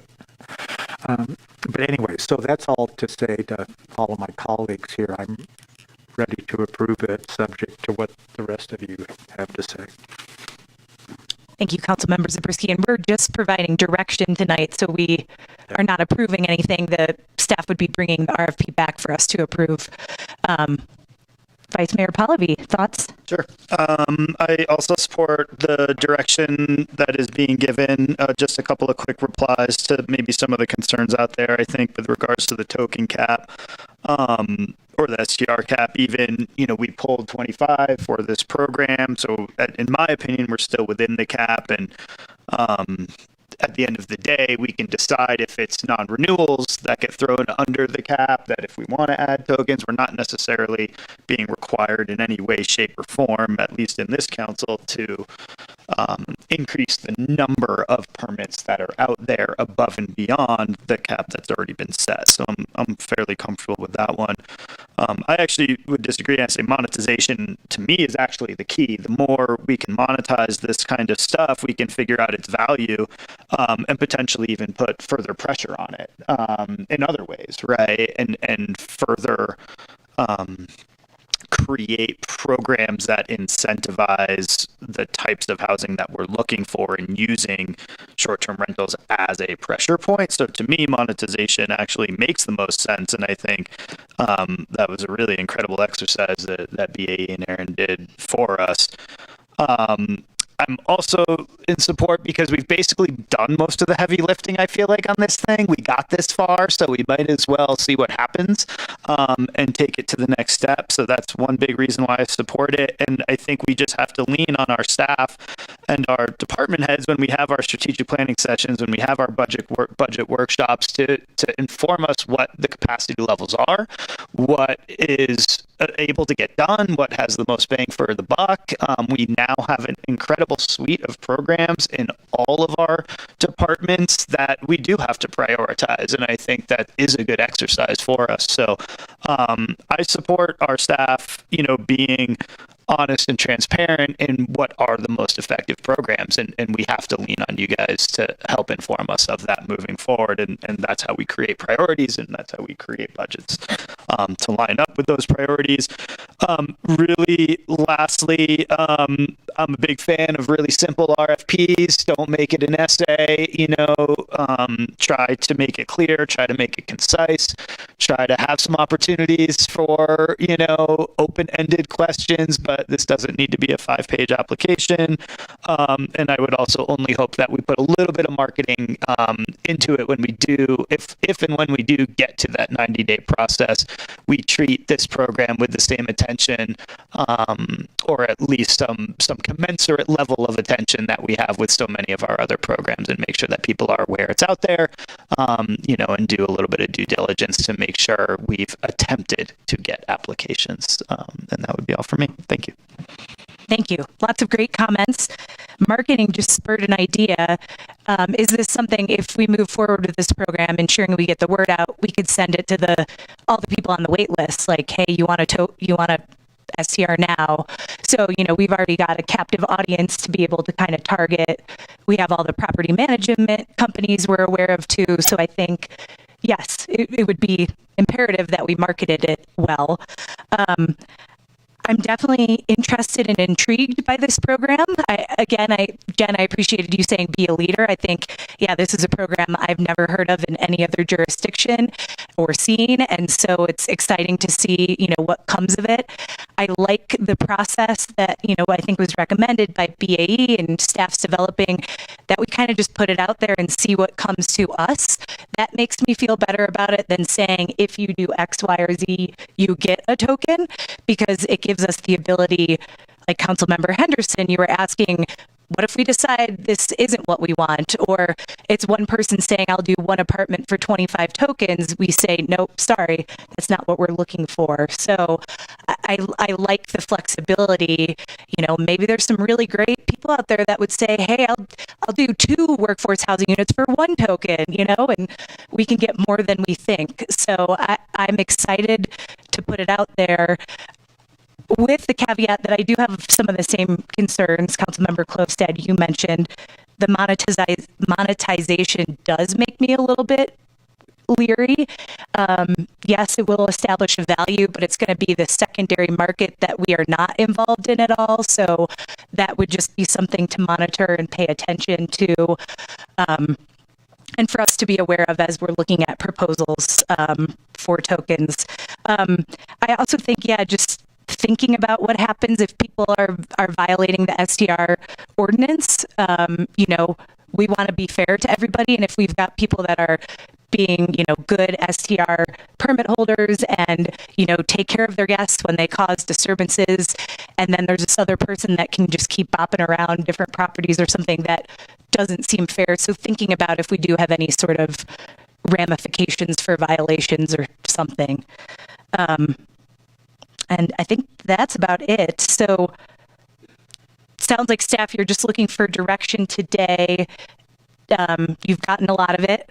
Any other comments before we move on to the next item?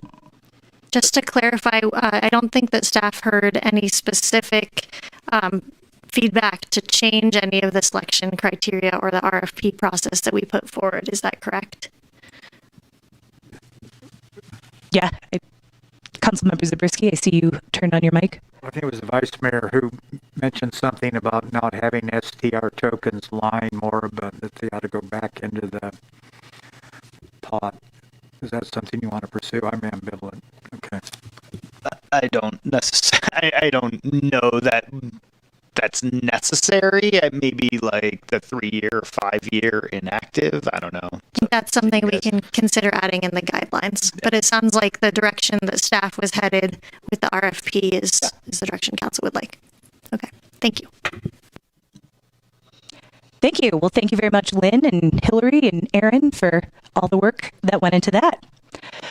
All right, it is 6:54, so I would say maybe let's take a 10-minute break and then come back and get back to item 7.2.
Test 1, 2, 3, 4.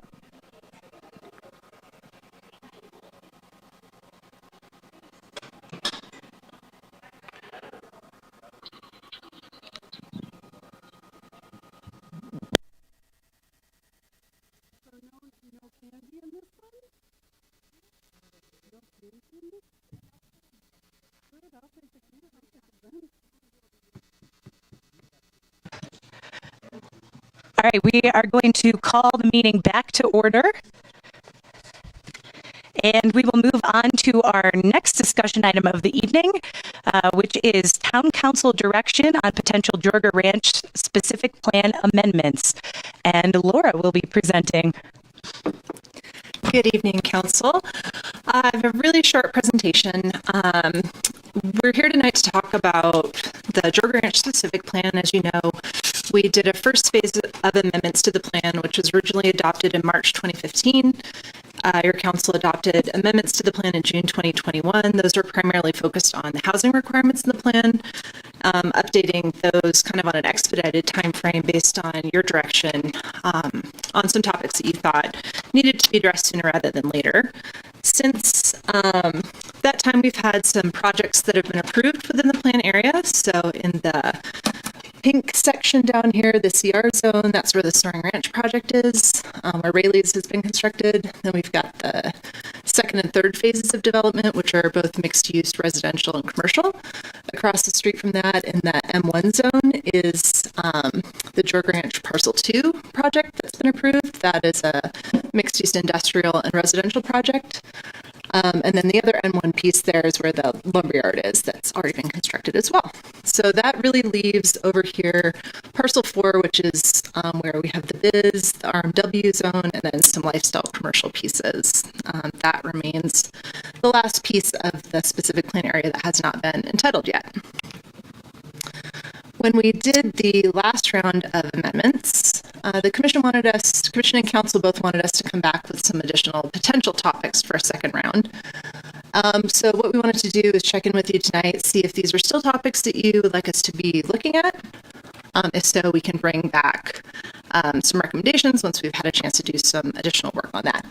So the first was making some updates to the plan to make it consistent with the airport land use compatibility plan, which was updated the year after the specific plan was adopted. So there's a new map with different land use compatibility zones, and then some minor text amendments that would go along with that. Second was the M1 zoning, and there are some uses within that are retail or service. Question would be whether you want us to take a look at those and see if you maybe want to update those to make this more consistent with what the industrial zone vision is in terms of manufacturing uses being the targeted use. The third was the RMW parcel. That's the housing piece. Originally, that was envisioned to be the workforce housing piece for the entire specific plan area.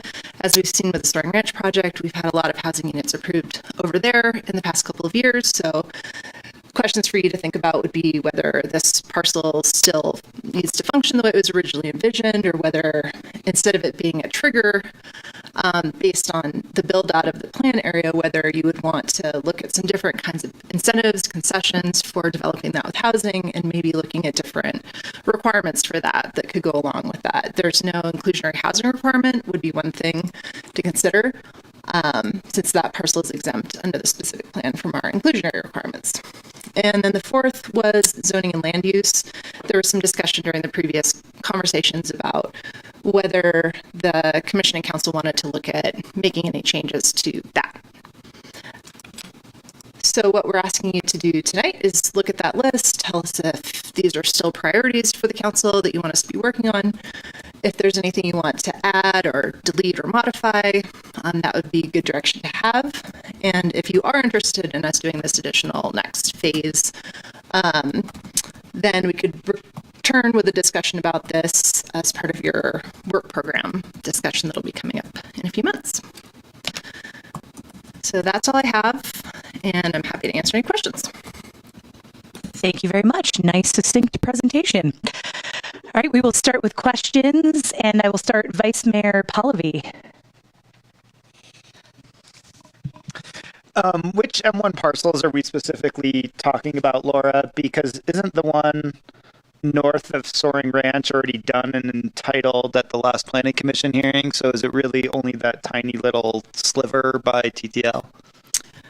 So the TTL parcel is built out and then the M1 is entitled. So this was a topic that came up before the parcel 2 project was approved. So it may not be something that you feel the need to go back and look at this point. Well, it's not going to change. I mean, unless we're looking to rezone the biz or something else, there's no more M1 zoning left. Right, that's not entitled, unless something were to happen with that project and it doesn't move forward and a different project comes in later. You could potentially look at the biz zoning, the land uses in that, if that was something you wanted us to look at. I'm more interested in that, but that wasn't on our list of things to discuss. And anything that we would change to M1, I mean, the entitlements stick with what's permissible today. Any changes we would make obviously don't go forward or backwards for the uses that would be in that approved project, correct? Right. They can go in as conditional uses now and proceed under those. Yeah, and it was approved as general manufacturing uses, so they didn't identify specific industrial uses as part of that entitlement. And then most of my other questions got answered in our question and answer, but I guess the one that sort of didn't is because this was a specific plan and this specific plan has really changed so drastically from when it was both first envisioned and some of the CEQA work that was done on it, are we concerned that we're exposing ourselves to any additional CEQA issues, or what kind of triggers are we looking at should something change, whether drastically or not? I don't know that the specific plan originally, we didn't intend for there to be already 170 units on the ground. So kind of where are we at in the environmental review process, and does that dictate which of these changes may or may not be easier or harder? Yeah, that's a good question. So with the phase 1 amendments, we did an EIR addendum. So with whatever we bring back to you to consider for adoption, we would have to look at whether that's adding new intensity, that would be creating any new impacts that would need to be analyzed as part of an environmental review process. So if you wanted to say upzone one of these parcels and add significantly more housing density or something like that, then that probably would trigger some additional review. And those original Soaring Ranch projects, they did MNDs to get through, or so that we're not worried about any cumulative impacts that are going to start to pile up? So with Soaring Ranch, they were density bonus projects. So they went with the allowed 12 units per acre density and then the density bonus on top of that. We did do environmental sort of a consistency review. We hired a consultant for both of those projects to look at what was originally envisioned and what was ultimately proposed to make sure that there was no new impact that needed to be addressed. Okay. And then lastly, on the RMW 20 parcel, are we simply talking about removing, some of the triggers and objective guidelines that have been placed on that, or are we talking about changing the zoning? To what extent are we discussing the RMW 20 parcel? And I mean, and at least in the bulleted list of 4 items, I don't see the biz parcel is showing up at all. So I didn't even think that was up for discussion tonight. So maybe hit on both of those. Sorry. Yeah. So when you previously had the conversation about the RMW parcel, you wanted to have further discussions about it to see what the Commission and Council thought was appropriate. So I would say that the things that were identified in that list related to the RMW were based on that previous discussion. There could be other things you want us to look at, especially seeing how things are building out. The biz parcel is not something that you specifically identified to come back for further discussion, but if that is something that you want us to revisit, then you could definitely add that to the list. And does the biz parcel currently allow for any mixed use zoning? It does, right? There's a residential component there. Yeah, so when you did the amendments in 2021, there's the 50% mixed use requirement. So basically a project could do half housing, half industrial. And the purpose of that was to make sure that at least half of these projects are going to build out with industrial and commercial the way that was originally envisioned. Right. Great. Thank you. That's all my questions. Thank you. Councilmember Klopstad. No, those were fantastic questions. Thank you for that. It clarified a lot for me. Councilmember Zabriskie. Yeah, first on the airport land use compatibility study, that looked to me like it was simply, would be a staff responsibility to be cross-checking against the updated compatibility plan, since that wasn't in effect for the 2015 specific plan. So I added a slide here at the end, since that question did come up in the council questions, just so you can see what changed. So the diagram on the left is what is in the specific plan now, and then the one on the right is what the current boundaries of those different compatibility zones. So it would be replacing the diagram with an updated one, and then identifying that the plan was updated in 2016. So the same requirement for projects to be consistent with the airport plan will still be in effect. It's just some diagram and minor text changes. Okay. Yes. Okay. So it's not a matter of you're needing direction from us tonight on what to do about it. It's just needing to do due diligence. Yeah, if you want that cleanup to still be on our list. Okay. I didn't ask about this before, and I don't know if you remember. There's one provision in the specific plan that says the plan shall include provisions for the required housing for 50% up to moderate income workforce associated with development of the site, which essentially says at least 50% of the workforce associated with the development of the site has to have housing provided for those people at moderate or less income. Are we complying with that provision? Do you know which policy that is that you're... Yes, it's on 3.14 and it's called PC 3-P6. Okay, give me a sec. Yeah, I'm sorry, I should have asked that question earlier. I don't mean to surprise you with it, but I hope late is better than ever. Yeah, just give me 1 sec.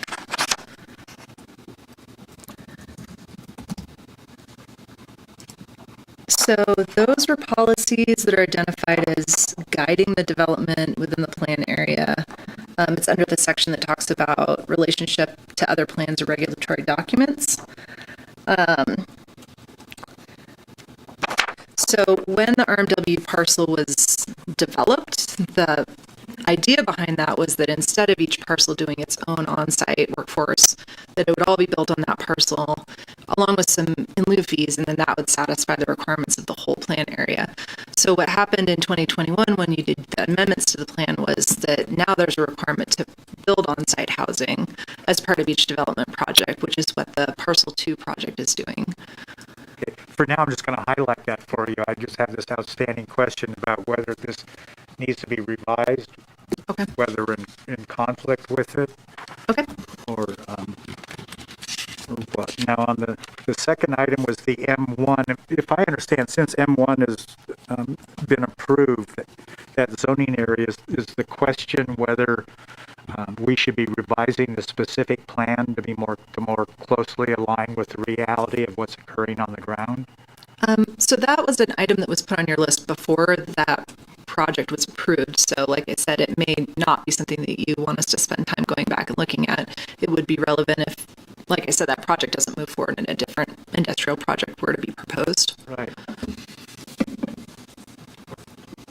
So do you want guidance on whether we should be changing it?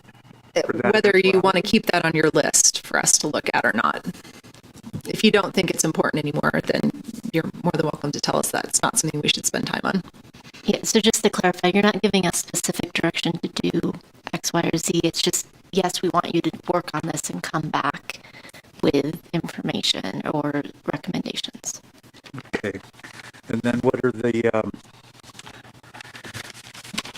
I'll go ahead and jump ahead to RMW. That's all part of what was originally called the Business Innovation Economic Cluster. That would have included the CL and the Biz District. I'm not sure if the RMW is part of that cluster since that was the housing piece. I'd have to go back and look. Okay.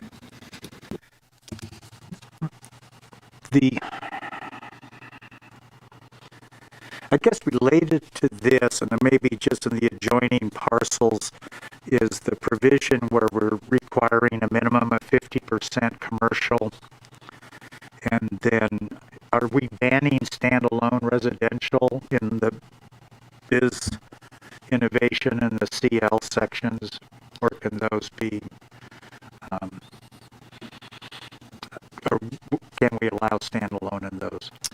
So that was a discussion that the Commission and Council had when we did the last phase of amendments, and you chose to not allow standalone residential with the idea that allowing it as a mixed-use project would allow some residential while still preserving the commercial industrial square footage that had already been identified as a need. Okay. When I went back to the June minutes in the course of the council deciding to keep it at 50% minimum requirement for commercial, according to the minutes, we also said that would come up in the general plan, to come back to it in the general plan update discussion. And looking at the general plan update, what we have under the land use policy 8.3 is a 25% commercial requirement for mixed use on a site on the gateway corridor. I think we just call it the corridor zone or something like that. Not having discussed it anymore, what is staff's view on reducing the commercial requirement, allowing residential up to 2/3 as the Planning Commission had originally recommended? So from what I recall from those discussions, there was more concern about the industrial than the commercial, and potentially having a higher requirement for industrial versus residential. So that could be an area that if the council thinks that we should look at a different mix, then that's definitely something we could look at. Okay. Do we have any concerns about any of these recent state laws being adopted that would override the limit on residential and mixed use or on standalone properties? Should that be of any concern to So you're us? talking about like the legislation that said if you have a commercially zoned property, you have to allow residential on it? I'm thinking, I think maybe SB 6 or 2411 was something to the effect. It may have been the one that required prevailing wages and also a certain percentage of low-income housing. But I don't think we're concerned about the new state laws. We will just comply with them. We're just aware that that the state continues to decide to override local control on land use issues, especially as they relate to housing. So whatever the state says we have to do, we will do. Okay, I'm hoping we can look into it and try to comply with the state law and at the outset, rather than just waiting for the state to tell us we're not in compliance. Any other questions? No, I think that's it. Okay. Thank you for Councilmember, you're welcome. Councilmember Henderson.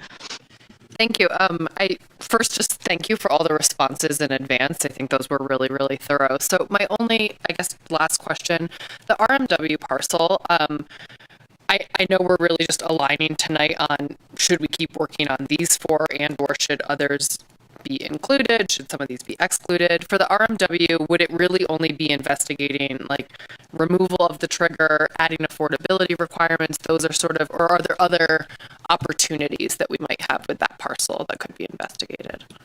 I think there could be other opportunities. Those are just the things that kind of were thrown out during the last discussion as possible discussions.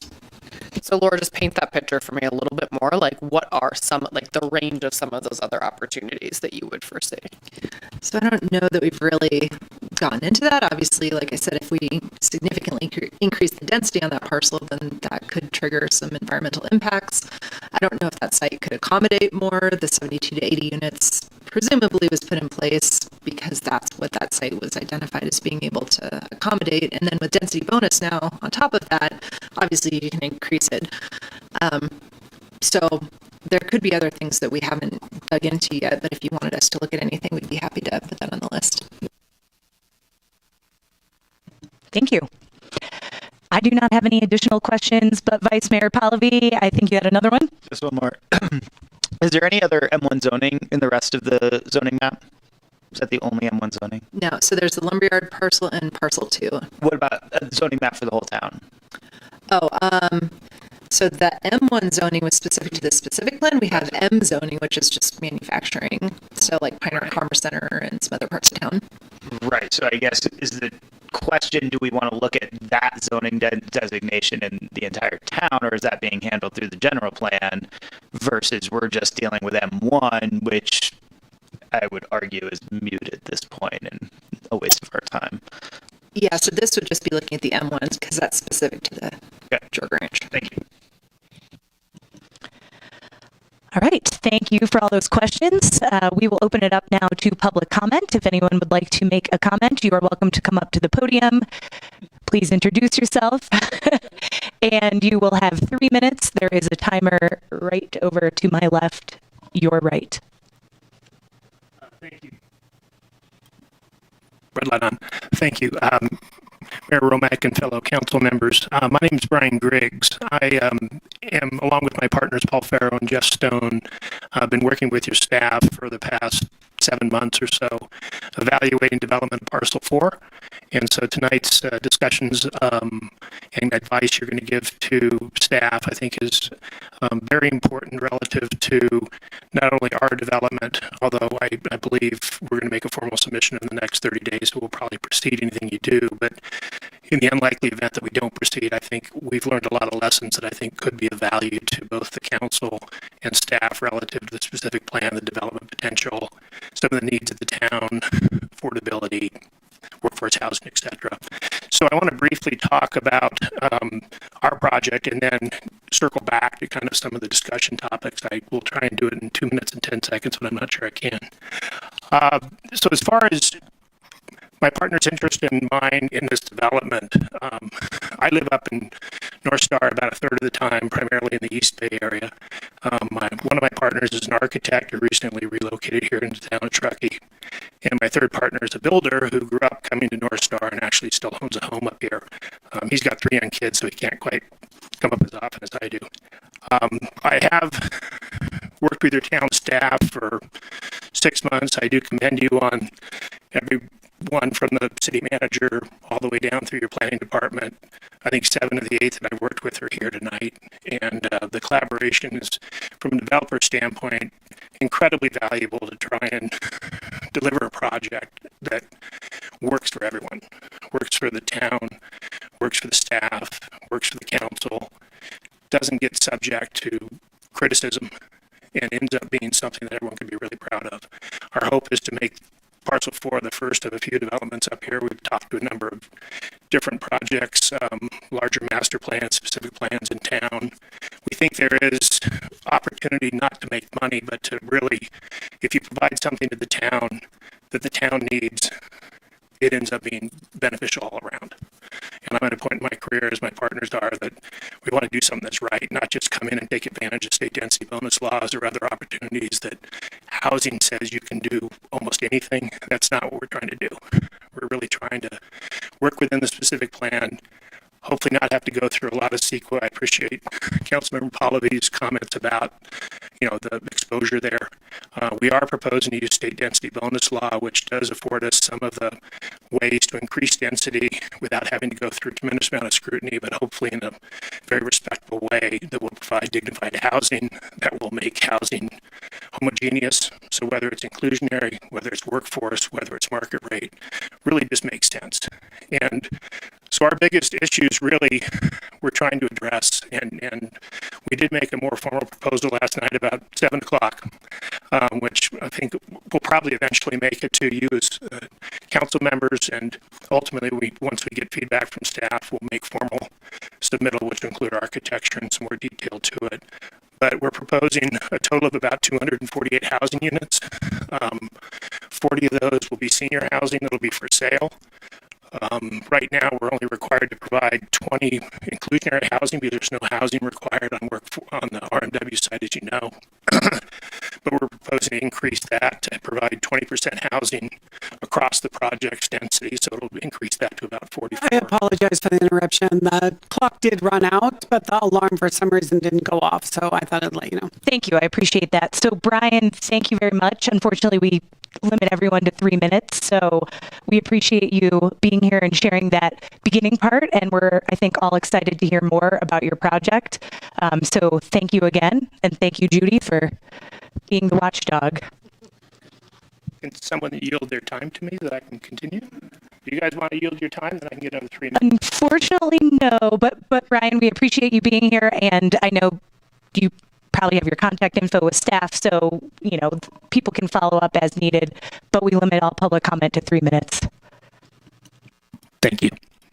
Thank you very much. Any other public comments? All right, we will close public comment, and we will bring it back up here for discussion. Vice Mayor Pallavi, going to go back to you.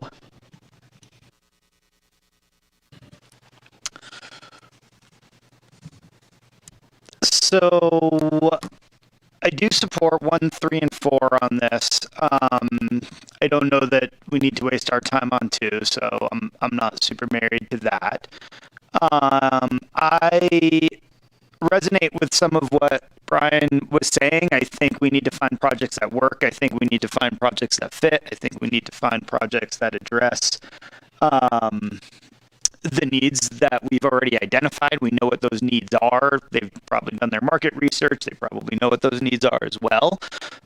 So in a theme of flexibility and a theme of trying to work with what's being presented to us, you know, that's why I'm supportive of dealing with the RMW parcel. I think that thing has sort of just been a bit of just a weight that we haven't been able to seem to crack. So maybe it is time in our evolution of policies to look at evolving that one specifically. So I would put that one at the top, and then you know, 1 and 4, fine. 4 is probably going to be a bit of a larger conversation.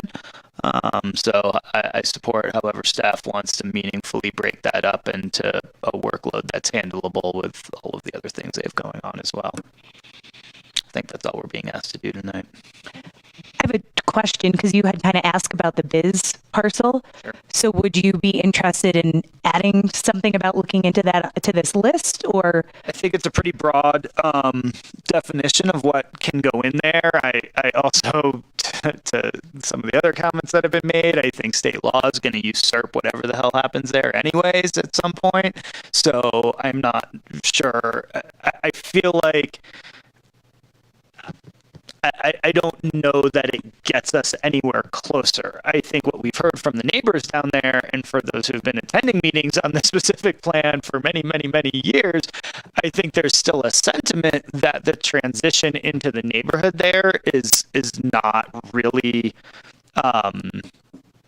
compatible. I think that's a neighbor's sentiment, but when the specific plan was done, it was done, sort of been on the books for a while. So I'm supportive of moving it forward the way that it is. I think the biggest issue we have is on that RMW parcel and figuring out how to remove some of the requirements, triggers, update. I think the way that it's been worded by staff is actually quite appropriate, is updating the incentives and concessions and working with existing affordability requirements so that we have a known thing that we are working from rather than the original sort of premise of that whole parcel. I also think we've already got a lot of the housing that parcel was also anticipated to deal with. So I just think that trigger is outdated at this point and unnecessary. Thank you. Councilmember Klofstad. So this specific plan, it's been a bit of an anomaly. You typically do a specific plan and then they go off and they build it. There might be a few changes here and there, or swapping or whatever. It just feels like this one in particular has really undergone a lot of internal evolution. So I guess that's to the point of number 4. I don't know that it's meeting the needs of, I don't know that it's not meeting the needs of the community. I don't know that it is.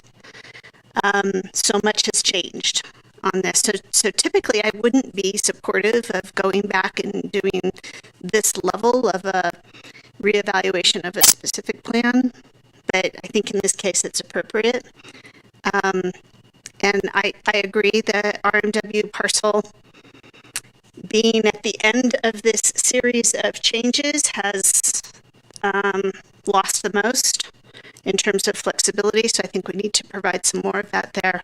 I didn't understand that part about the M1 manufacturing zoning and the biz. So thank you very much, Councilmember Pallavi, for spotlighting that in your questions. And then, yeah, for item number 1, it just makes sense. It doesn't sound like that's a big lift, that we should make it consistent. So that's where I stand with those. Thank you. Councilmember Zabriskie.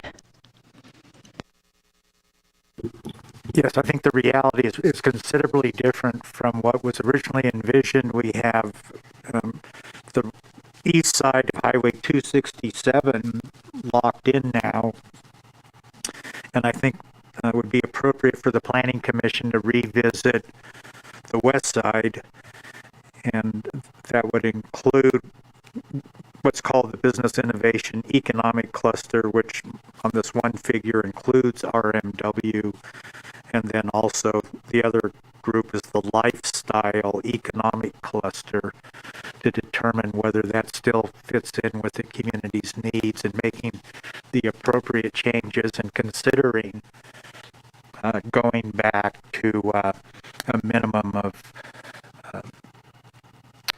a third for commercial rather than 50%. That should be open to the commission to consider. And I recall the neighborhood meeting. That neighborhood did fill this town hall, and Judge Homer got up and spoke for him, and there was a lot of hard feeling. It would be nice to try and make this as compatible with that neighborhood as possible. But I think that includes that entire west side. Thank you, Councilmember Zabriskie. Councilmember Henderson. Thank you. I think 1, 3, and 4 are still relevant amendments that should be retained on this list. I agree with Councilmember Pallavi. I think we can pull off number 2, the M1 zone allowed uses. And for me, 3 and 4 are really sort of the most meaty, or kind of the crux of what I would like to see investigated as we move forward. All right, so I'm hearing consensus 1 and keep 1, maybe take 2 off the list. Number 3 definitely seems like something we want staff to consider. I heard a little bit of it should include the biz parcel as well as the RMW. From Councilmember Zabriskie, Vice Mayor Pallavi, you kind of said there's already a lot allowed there, so a lot of flexibility. So maybe just have staff really target RMW first now. Is that okay? I see head shaking. And then number 4, I think as Councilmember Klofstad said, is it meeting the needs? Maybe, maybe not. We should probably continue to look at that as things evolve. So I think. Do you mind, Mayor? Go for it. My view on number 4 is that's asking us to look at the west side. Got it. Okay. So is that good enough direction for staff? Yeah, I think that'll be enough to at least get us started. All right. Thank you very much. We look forward to more conversations. And thank you, Brian, for attending today.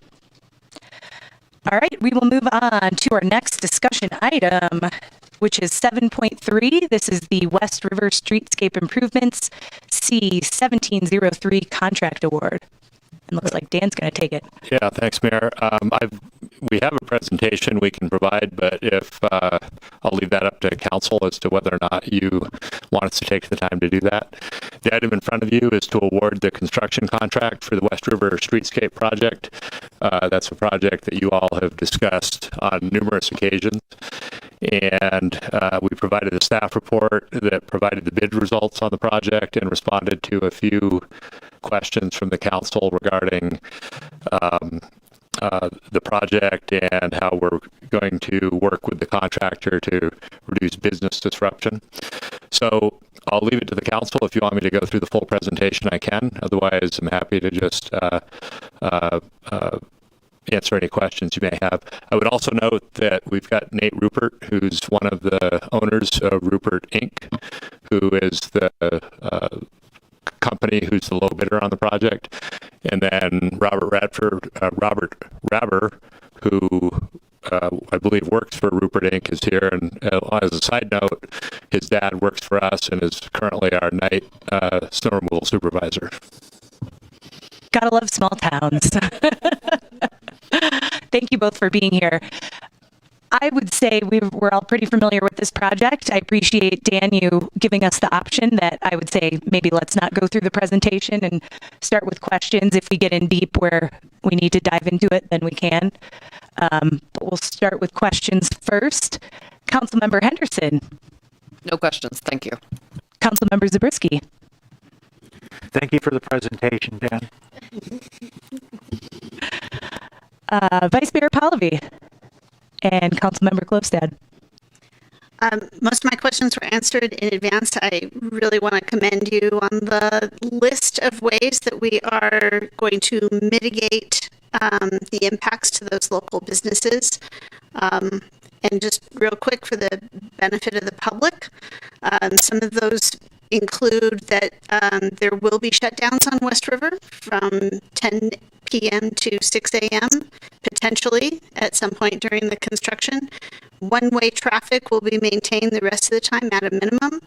There's all sorts of requirements for how far back the queues can go and making sure that backup alarms are muted if working after hours, and that maintaining access to all of those residents either through their West River Street access or the what's that road? South River Road behind them. So thank you very much for all of that. The only additional question I have is, I don't recall seeing Rupert being awarded contracts through the town before. Is this going to be our first contract with them, or have they successfully bid our projects before?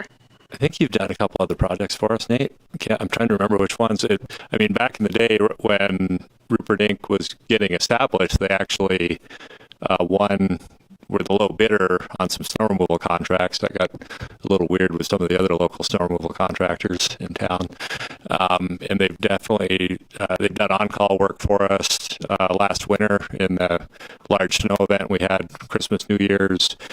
They did helped us with snow blowing in some of our neighborhoods. And I know they've been the low bidder on a couple of other projects, but I know there's a couple of them were a little weird on some technicalities. So. Okay. They've also worked on a lot of projects here in town that we've interfaced with them on. They were the civil construction contractor on the Rayleigh's project, which included the roundabout at Soaring Way. Okay, so that was public work, public contract code requirements. They were working for the developer on that, but in the public right of way. Okay. Yeah. So my whole line of questioning there is just to reassure the council and the public that we have a contractor that's used to working under the public contract code and regulations and requirements. So. Yep. Okay. Plus a Truckee High graduate. So. Excellent. Even better. Okay. Thank you. Thank you, Councilmember Klofstad. And yeah, I appreciate you highlighting some of the mitigation measures that have been worked out, and really excited to see the incentive to finish early. I think that's a great thing in a contract. Maybe they can get it done quickly. So with that, we will open it up to public comment. If anyone would like to make a comment, you're welcome to come on up and address us up here. You'll have 3 minutes. You don't have to? Okay. Thank you very much for being here, though, this evening. We appreciate that. All right, so we will bring it back to council. We'll start over Councilmember Henderson. Sounds like we're all excited about this. If you have any further comments, or we can go with a motion. I'm so excited to see us moving forward on this project, and I am ready to make a motion. Yes? Go for it. Okay. All right. I move that we authorize the town manager to award and execute the West River Street Streetscape Improvement Contract to Rupert Inc. in the amount of roughly $5.844 million, authorize the payment of an early completion incentive of up to $304,500, and authorize a 10% contingency, and authorize the town engineer to approve contract change orders or changes to unit quantities within the approved contingency amount. Second. Does anyone have any further comments or discussion? All right, we will take vote then. All in favor? Aye. Any opposed? That passes unanimously. Thank you very much. All right, moving to our last discussion item for the evening, 7.4. This is the council committee designations, and I believe Judy's going to walk us through this. Thank you again, Mayor. I wanted to put the tracking form up there for your obligations to boards, committees, and ad hoc positions that you have volunteered for over the last year. This has been updated in red to reflect the mayor vice mayor change for this year. In yellow, you'll find some additions to when the staff report was published that include ad hoc committees of REACH code, the completion of the single-use foodware reduction committee, the add of the single-use water bottle reduction working group. Wanted to remind you that the ad hoc committees are here just for you to understand what your obligations are, but these are not being approved by council. These are ad hoc committees. And then on the, at the end of this, we added Climate Transformation Alliance that we have a designate and alternate for, as well as the new Truckee Library liaison that Councilmember Henderson's been participating in. So I wanted you to take you some time and look over your current obligations and see if you want to change any of those at this time, and let us know what that looks like. Thank you very much, Judy. Put it over to you. We will start with, does anyone have any questions first? Councilmember Klivstad, Vice Mayor Pallavi on this end. Councilmember Henderson. I do have a question. So this is just something, Jen, did we ever get any resolution on the Nevada County Economic Resource Council? This is 2 years in a row where there hasn't been a single meeting. And so I don't know if this should still be even on here. So the Economic Resource Council does meet. We don't currently hold a seat on it. I think that's part of the explanation on the second page. I know that Nevada County Board of Supervisors are representative on that. Hardy Bullock and before him Richard Anderson were both fighting to, or trying to influence the ERC to include a seat for us on there. So if I believe you get notices on it. I'm not positive, but it's not, you're not getting them. We can make sure that you get them, but it's just for participation purposes. It's not a voting member. That's helpful. Thank you. Mm-hmm. Good question. Councilmember Zabriskie, any questions before we move into discussion? Council members, Henderson's comment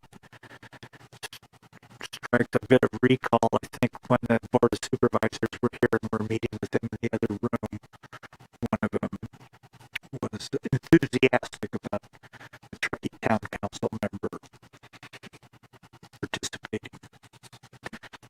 So we should reinvigorate that conversation, it sounds like. Maybe it's following up on the conversation. I don't think it's anything germane for purposes of this item.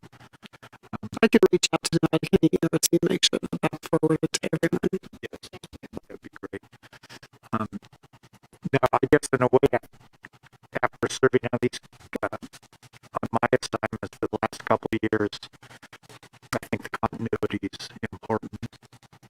And hold those thoughts till deliberation. We're going to open it up for public comment first. I think a preview of what's to come. We'll open up public comment. Anyone want to make a public comment? Seeing no one rush the podium, we will close public comment. So Councilmember Zabriskie, You started with some comments. If you want to continue on with your thoughts. Yes, I meant to say it. For me, the continuity has been important. Being on LAFCO and the Nevada County Transportation Commission means not only learning the substance of what's going on, but developing a familiarity or a rapport with the other members. Of course, I don't see anyone knocking down, wanting to take away the LAFCO. I will mention on the public input side that we did receive information from Visit Truckee Tahoe that there were some errors in the description in the back pages of this, and we've updated that information. Thank you, Judy.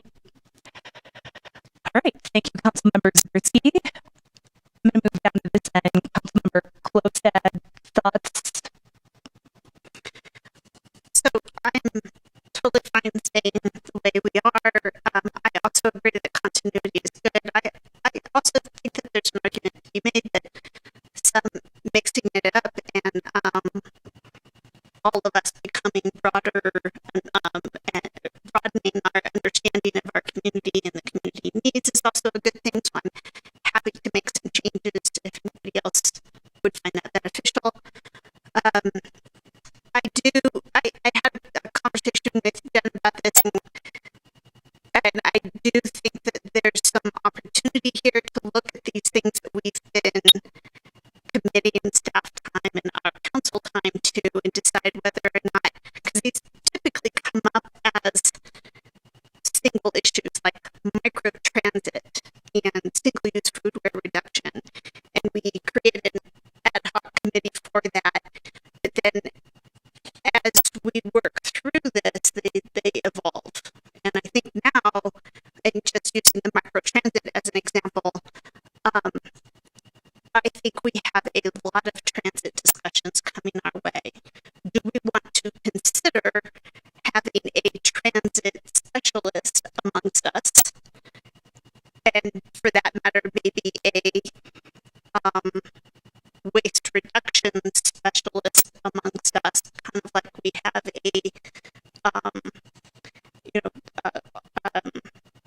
tourism and transit specialist and things like that. So I think we all do have our strengths and specialties, and we should probably leverage those the best we can.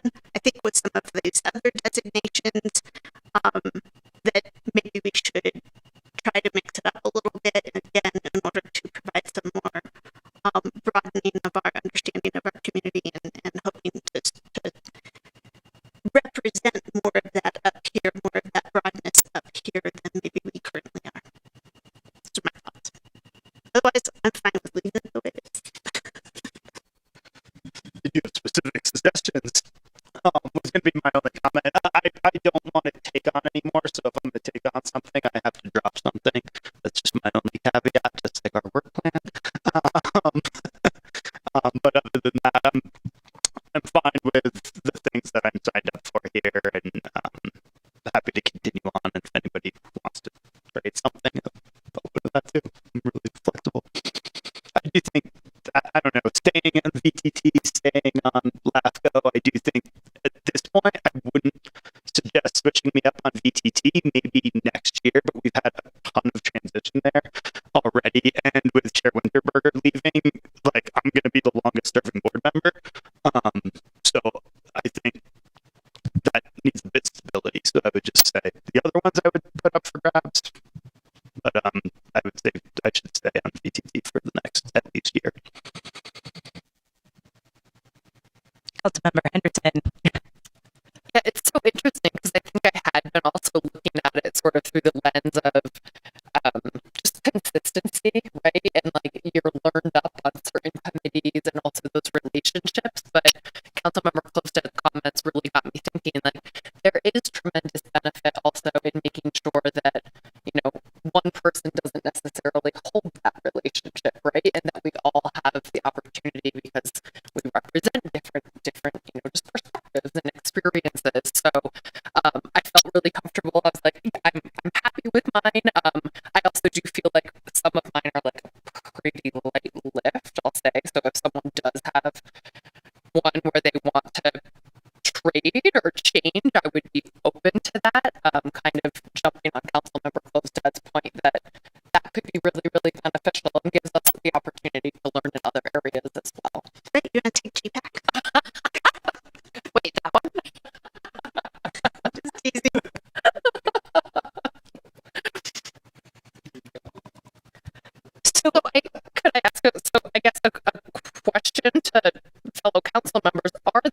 where anyone wants to trade a specific one, right? Because I'm kind of hearing some consensus of, oh, that might be a good idea, or at least some thoughts along that. But are there specific ones folks want to try something new in?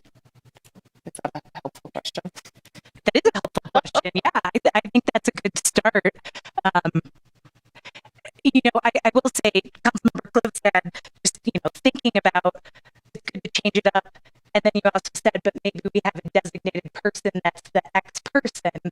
So it also is kind of, and again, it goes to, what is it more valuable that we have consistency and the person becomes kind of that expert versus us being more well-versed? I think I was kind of thinking about it, I'll be honest, some of the business community related ones I would be interested in, Chamber of Commerce or something like that. But I was also thinking, could we work it too where maybe some of these, like I could go to a chamber meeting with Councilmember Henderson, and sit in, so that way we're listening more. I know there's Brown Act ramifications on some if multiple of us are there, but maybe that's a way where maybe if we're all comfortable keeping the way it is, we can kind of start investigating with the thought maybe next year going to more transition. That was just kind of a thought I had, but open to also changing more things if people feel like shaking it up a little bit more. But I'm seeing no. I'd like to be doing the Mountain Housing Council. I'd like to know more about Visit Truckee, Tahoe. But I think it's in our broader interest to share what we learn in our individual responsibilities and try to make each one of us an expert on the climate change. I don't want to be the climate representative. I want us all to be well versed on that topic. And so, for me, the challenge is how do we share information so we can all be as well informed as possible on all these items and act as a council. I think the challenge there, and it's interesting because every other time we've done this, it's been at like 9:30, 10 o'clock at night, and we just have nothing left for it, right? So I'm excited about the opportunity to have some discussion about it, and it doesn't mean that we have to make any of the changes tonight. I love the fact that we're all willing to consider it. We're curious. We have open minds about it. And the challenge, of course, is getting out of those comfort zones. And also the challenge is helping to share that information because, similarly, we are usually doing our council reports at the end of a very long night. And so it makes our council reports appropriately very brief. So we don't get into a lot of detail about these meetings and discussions that we're having. We tend to try to rush through them. So I would just encourage us that if we are going to all stay in our lanes and keep these, that we try to invest the time and energy to do a more robust update if we've had one of these meetings, so that we can all be the climate champions, we can all be the housing champions, and not just, I think, and the reason why this came to mind is we do get in our corners. I'm always fighting for climate. You're always fighting for housing.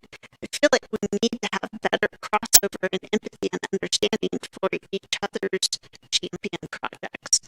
And so it's either in getting out of our comfort zones and switching lanes, or it's in this forum of how we share our experiences and our knowledge and what we're hearing from the community.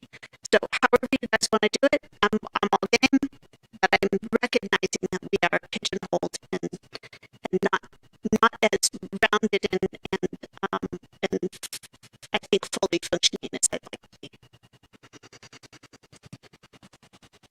I mean, I was just going to add, I always applaud your lofty goals, and I think they're awesome, right? Like we should all be well-rounded. That would be great.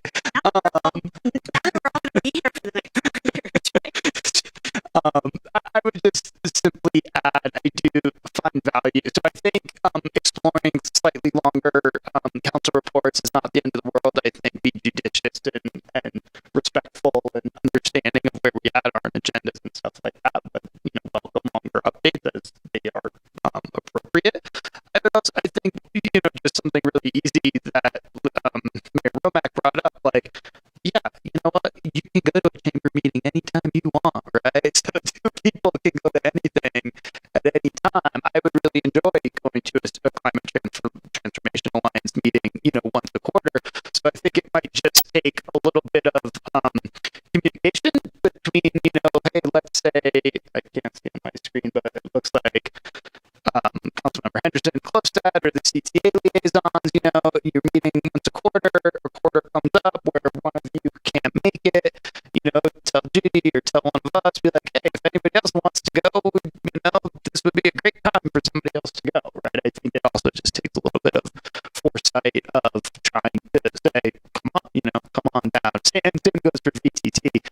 Those are publicly noticed meetings. One other person can always attend. And I welcome it. I think it would be great to hear what actually goes on there. But I think those that are pertinent to me that rise to the top are some of those, right? Like, I don't think we need to waste a bunch of time on the Economic Resource Council if it's not realistic. Mount Housing Council, I haven't been to Mount Housing Council meeting in ages. There's one coming up, and I think our 3-year contract is ending anyway, so that thing's about to peel off. So I think that's the rub. What you're talking about is about finding the time to do it, but the opportunity is there to be an expert on it. Yeah, I think that's the crux, right? The opportunity is there. We all can harness it to whatever degree that we so choose, and just make it known to those people that you're looking to spread into, and be like, hey, let me know when it's a good time, or an agenda that might be appealing, or something I might be interested in hearing from. Because I know at VTT we go like stewardship, then we go tourism, we go stewardship, then we go tourism, right? So maybe you're more interested in a stewardship meeting, for example. And I think that's great. I think trying to share those opportunities would really enhance all of our involvement. I can barely make the meetings that I'm committed to now, let alone go look for when the next VTT meeting is, so I can put it on my calendar just in case I can make it, right? So that just kind of, if we can set up some way where we can just share, hey, these are the upcoming meetings, and council member that's already attending, and then we can already see, all right, there's already 2 people attending, I can't go. Oh, there's only one, maybe I'll go to that one. I think that would be great. I would just be cautious of not putting too much on staff's plate on that. Like, I think if there's something we're interested in, we could, we have to watch out for the Brown Act too, and not talking to each other, but we could reach out to Jen and Judy and say, hey, I'm interested in Chamber of Commerce. Can you let me know if Courtney can make a meeting or something like that? And so it's not like these are the 5 meetings coming up in the next quarter, but you've kind of maybe put it out there just so that it seems like that could be a lot more work for Judy and her team to keep track of other meetings. I think the other one that it's not represented on here that I spent a lot of time at is various biomass meetings, both our biomass facility research as well as the regional one that I'm representing the town on. So that's just something that for you guys don't even know I'm going to those because it's not even on the list. If anybody's interested in biomass, we've got lots of biomass meetings. I do. I'll just say I like Mayor Romack's sort of concept of like go to other meetings, or maybe we sort of stay where we are now, because we're all always going to be our experts in the things that we have so much experience built up in, right? But we also, I think, this opportunity to broaden is important because it makes us more valuable to our constituents, right? That we're anyways. And also because we're not all going to be here forever, right? Like we don't know when we're going to turn over and things like that. And so maybe there's an opportunity if there are specific committees where we're like, oh, that would be an interesting one, and we want to do your like either shake it up more next year, right? Like start trying to, like get with the designee on that committee and understand what some of the issues are. And I think for me, partly, I know I'm a continual learner, right? And so I feel like I really enjoy my committees and would love an opportunity in maybe next year to take on something totally different. You're going to think I'm crazy. Like LAFCO, I know so little about, and I know there's a huge learning curve, but maybe it's an opportunity over the next year for me to understand, and learn from council members of Risky more on that one, or, whatever it is. So maybe it's a way for us to like partner up a little bit more too and just learn from one another. So I think that's kind of a nice approach if we want to shake it up next year. We should have an alternate on LAFCO. I don't think that's up to us. Sorry. I think LAFCO determines the points. Sorry. Yeah, and the alternate is generally not from the same agency. Good idea, Council. Because maybe I'm going to start picking your brain, council members of Risky. They do live stream those. You can watch those. There you go. So bringing it back, I think if anybody wants to change something, bring it up now or hold your peace till next year. And then I would go back to Councilmember Clifford's point about better reports and giving space to those that have done some meaty things to take up a little bit more time. And if yours just a few, then you could do a quick report. So I think that's really important. So that way we're hearing more from each other because we can't all go to everything we're interested in, even we're all busy people. So is there anything anyone's clamoring to change? I'm not really seeing that. So I would say maybe we just kind of move forward with the status quo. Also with just staff paying attention to maybe some of these other committees or commitments that we start serving on in an ad hoc manner. And if it seems like, hey, we really need to add biomass to this list, then we could do that at a later date or something like that. Do you want to speak to that now, Jen? Well, we have a whole list of potential committees that we might want to form depending on your priorities and your work plans. So we continue to add to that for discussion. Biomass is part of that. It's that was complicated because there's the regional effort and then we have our own group.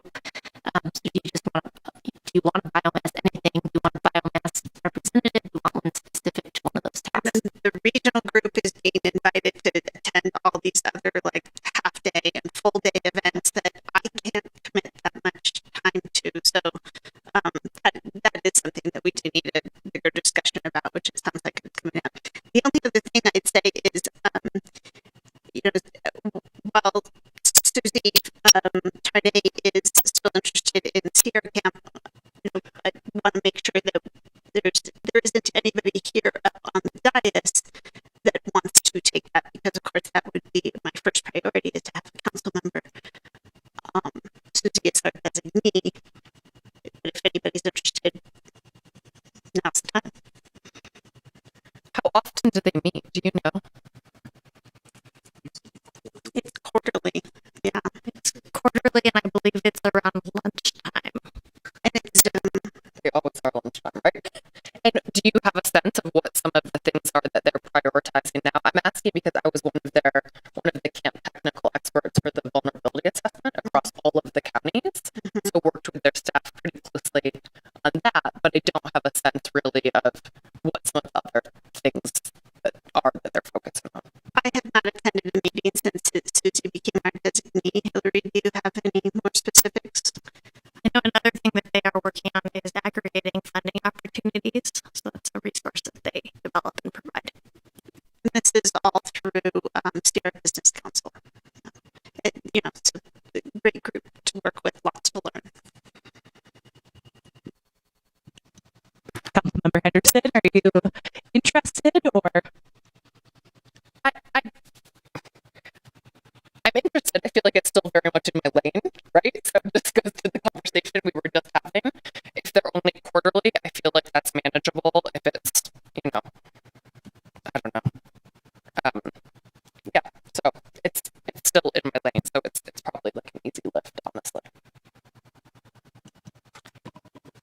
And yeah, I think it would make sense to change that up, especially if that way we would be able to get, reports from you on a quarterly basis. Sure. So that would make sense. Okay. That is precisely what I was going for. Thank you, Mayor Rebecca. Right. All right. Let me just make a comment. In terms of our representing the town, I think it's important in examples like the one council member Klofstad mentioned on the biomass, if she's appearing as a council member, I think it's important that there be some formal designation, at least reflected in this. It's just the lawyer coming out of me. I try to be careful when I go to something that I'm not saying, oh, I'm here as a council member. So you're in an interesting area, Councilmember Zabriskie, because this is not our committee. They're not Brown Act, are they? Committees. We just need to be cautious about what you're appointing and how that becomes a Brown Act committee. They didn't ask us for a representative per se. We have staff that's the representatives. We just kind of have said, hey, we're really interested and want to participate, which is great. But I'm not sure if they're not Brown Acting their committee, if we can formally designate a representative. How we present ourselves then, being sensitive to whether we're there representing the council or as a council representative, whether we're using your title, but not necessarily pursuing direction that council's taken. I think this could also be part of our discussion after the workshop and norms and all that kind of stuff, how this all fits in. And over a beer with Andy. Sounds great. Anytime you like. All right, so with that, with the change of Councilmember Henderson to Sierra Camp, maintaining everyone else's designations, I believe we don't need to we just provide direction, or do you want us to make some sort of motion? No, we're good with direction. Then I think you have it. All right. Great discussion. Okay, and with that, we'll move on to our council member reports. We will start Council Member Henderson.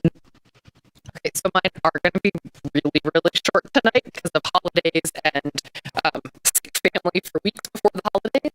So I had several one-on-one meetings with different constituents about, different issues, some related to the general plan, some related to just some of the climate actions the town is pursuing. And that was pretty much it. No formal committee meetings for me. Councilmember Zabriskie. Our favorite commission, the local agency formation commission, had a meeting on December 15th, and the two items I wanted to mention were, one was the sanitation district wanting to annex 20 more acres to expand its facility, and then the formation commission let a contract out. We decided to let a contract out to do a fire emergency response study on the western side. This gets into the 9 independent fire districts that are on the west side. And at least one of them is in serious financial trouble, looking about merging with another district. And this concern expanded into entire west side concern about the adequacy of their fire response.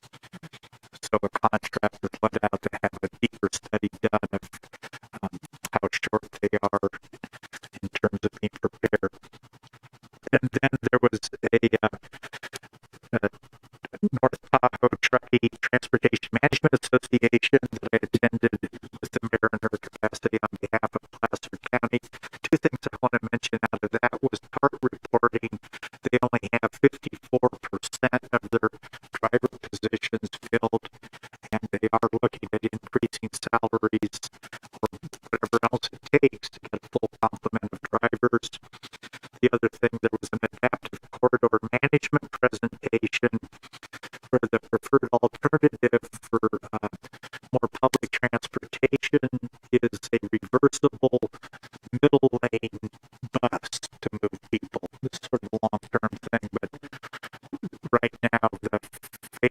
position is to have a middle lane being the safest. That's not without disagreement, but that's the preferred view right now. And then I did a presentation to the Golden Seniors at the rec district on the town, on town government. Just sort of a background on the history of the town, what its responsibilities are, what its financing is, and then what its goals and priorities are. I definitely try to avoid anything controversial, and the thing seniors are most interested in was seniors.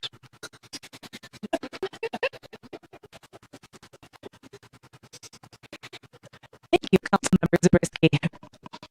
Vice Mayor Pallavi? That was awesome. VTT had a great VTT meeting. It was all about our executive director evaluation, so there was no action taken on anything policy-wise. I will report that they did, or Visit Truckee sold over $55,000 in sustainable Truckee gift cards throughout the holidays, so that was a great win. And then I had a chance to meet with Jessica Penman, the new chamber CEO, and talk about all things chamber. So that was all for me. Thanks. Member Clipstead. So I enjoyed the chamber holiday party. Did you go to that? I didn't see it. It was the Powell Mountain Sports Customer Appreciation Party on the same day, which you obviously missed. I obviously missed because that was a double dipper night. Chamber holiday party, then the Truckee Donner Land Trust holiday party. Yeah, too much. So I also had a Tahoe Basin biomass meeting where we talked about the planning and strategies for the Placer County Biomass Technology Forum, which will be held on February 6th, and I will not be able to attend that. So if anybody else is interested, I would be happy to pass on the information about that meeting. It is a highly technical group talking very fast about bone dry tons and all that sort of stuff, but they're always willing to pause and make sure that I can keep up with them. And I believe, Hillary, will you be attending that? Possibly, okay. I also had a few meetings and discussions with KidZone and our staff and their preparation for their application for their new facility, and then attended the CTA Governing Partners meeting where we were preparing for this Friday's quarterly CTA meeting. Councilmember Henderson, will you be able to attend with me? It is on my calendar. Awesome. Okay, great. And then I enjoyed a really lovely holiday with my family, which I hope the rest of you did as well. And thank you for that detailed report, Councilmember Zabriskie. I enjoyed it. Thank you very much. So with the holidays, yeah, mine's pretty brief. I was at the Truckee North Tahoe Transportation Management Association meeting. Councilmember Zabriskie already shared that. And I attended my first mayor-manager meeting with Jen in Grass Valley. So it was a pleasure meeting with some of the other leaders, in our county. I'm looking forward to it. It's going to be in Truckee next week. We'll see how the storm affects, if there's a storm next week, and how that affects things. But really appreciate the opportunity to chat through various things. And we were talking about Connect. They were asking about microtransit as well as where we're at with our e-bike program. I know we were talking about horses on the Grass Valley Police Department. So you never know what's going to come out of those. So that's about it. All right, so with that, we are going to adjourn our town council meeting and then re-adjourn as the Redevelopment Successor Agency Oversight Board.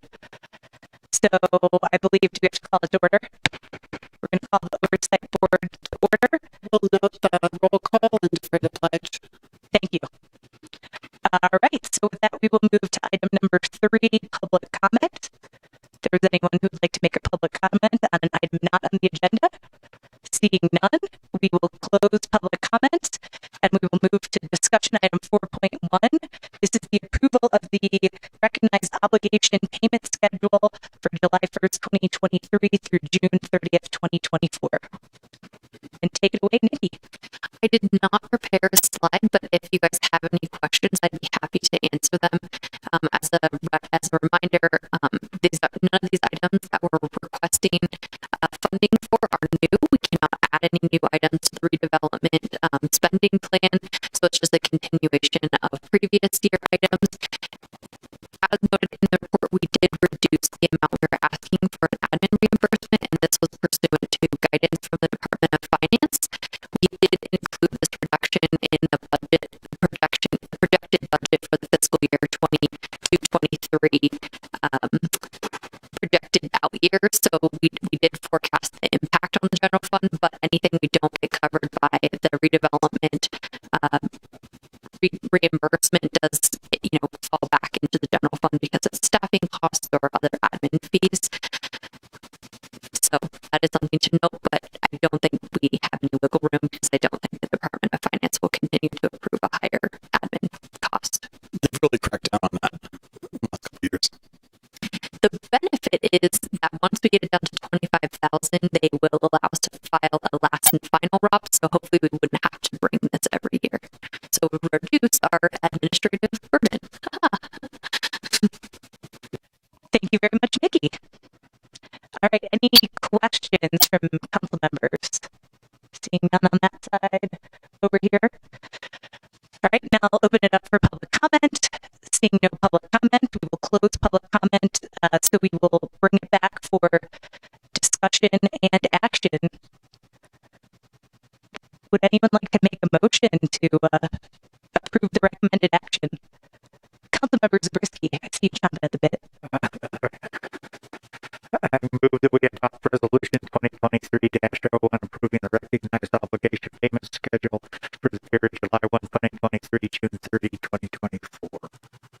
Is there a second? I'll second. All in favor? Aye. Any opposed? That passes unanimously. Thank you so much. And with that, we are adjourned.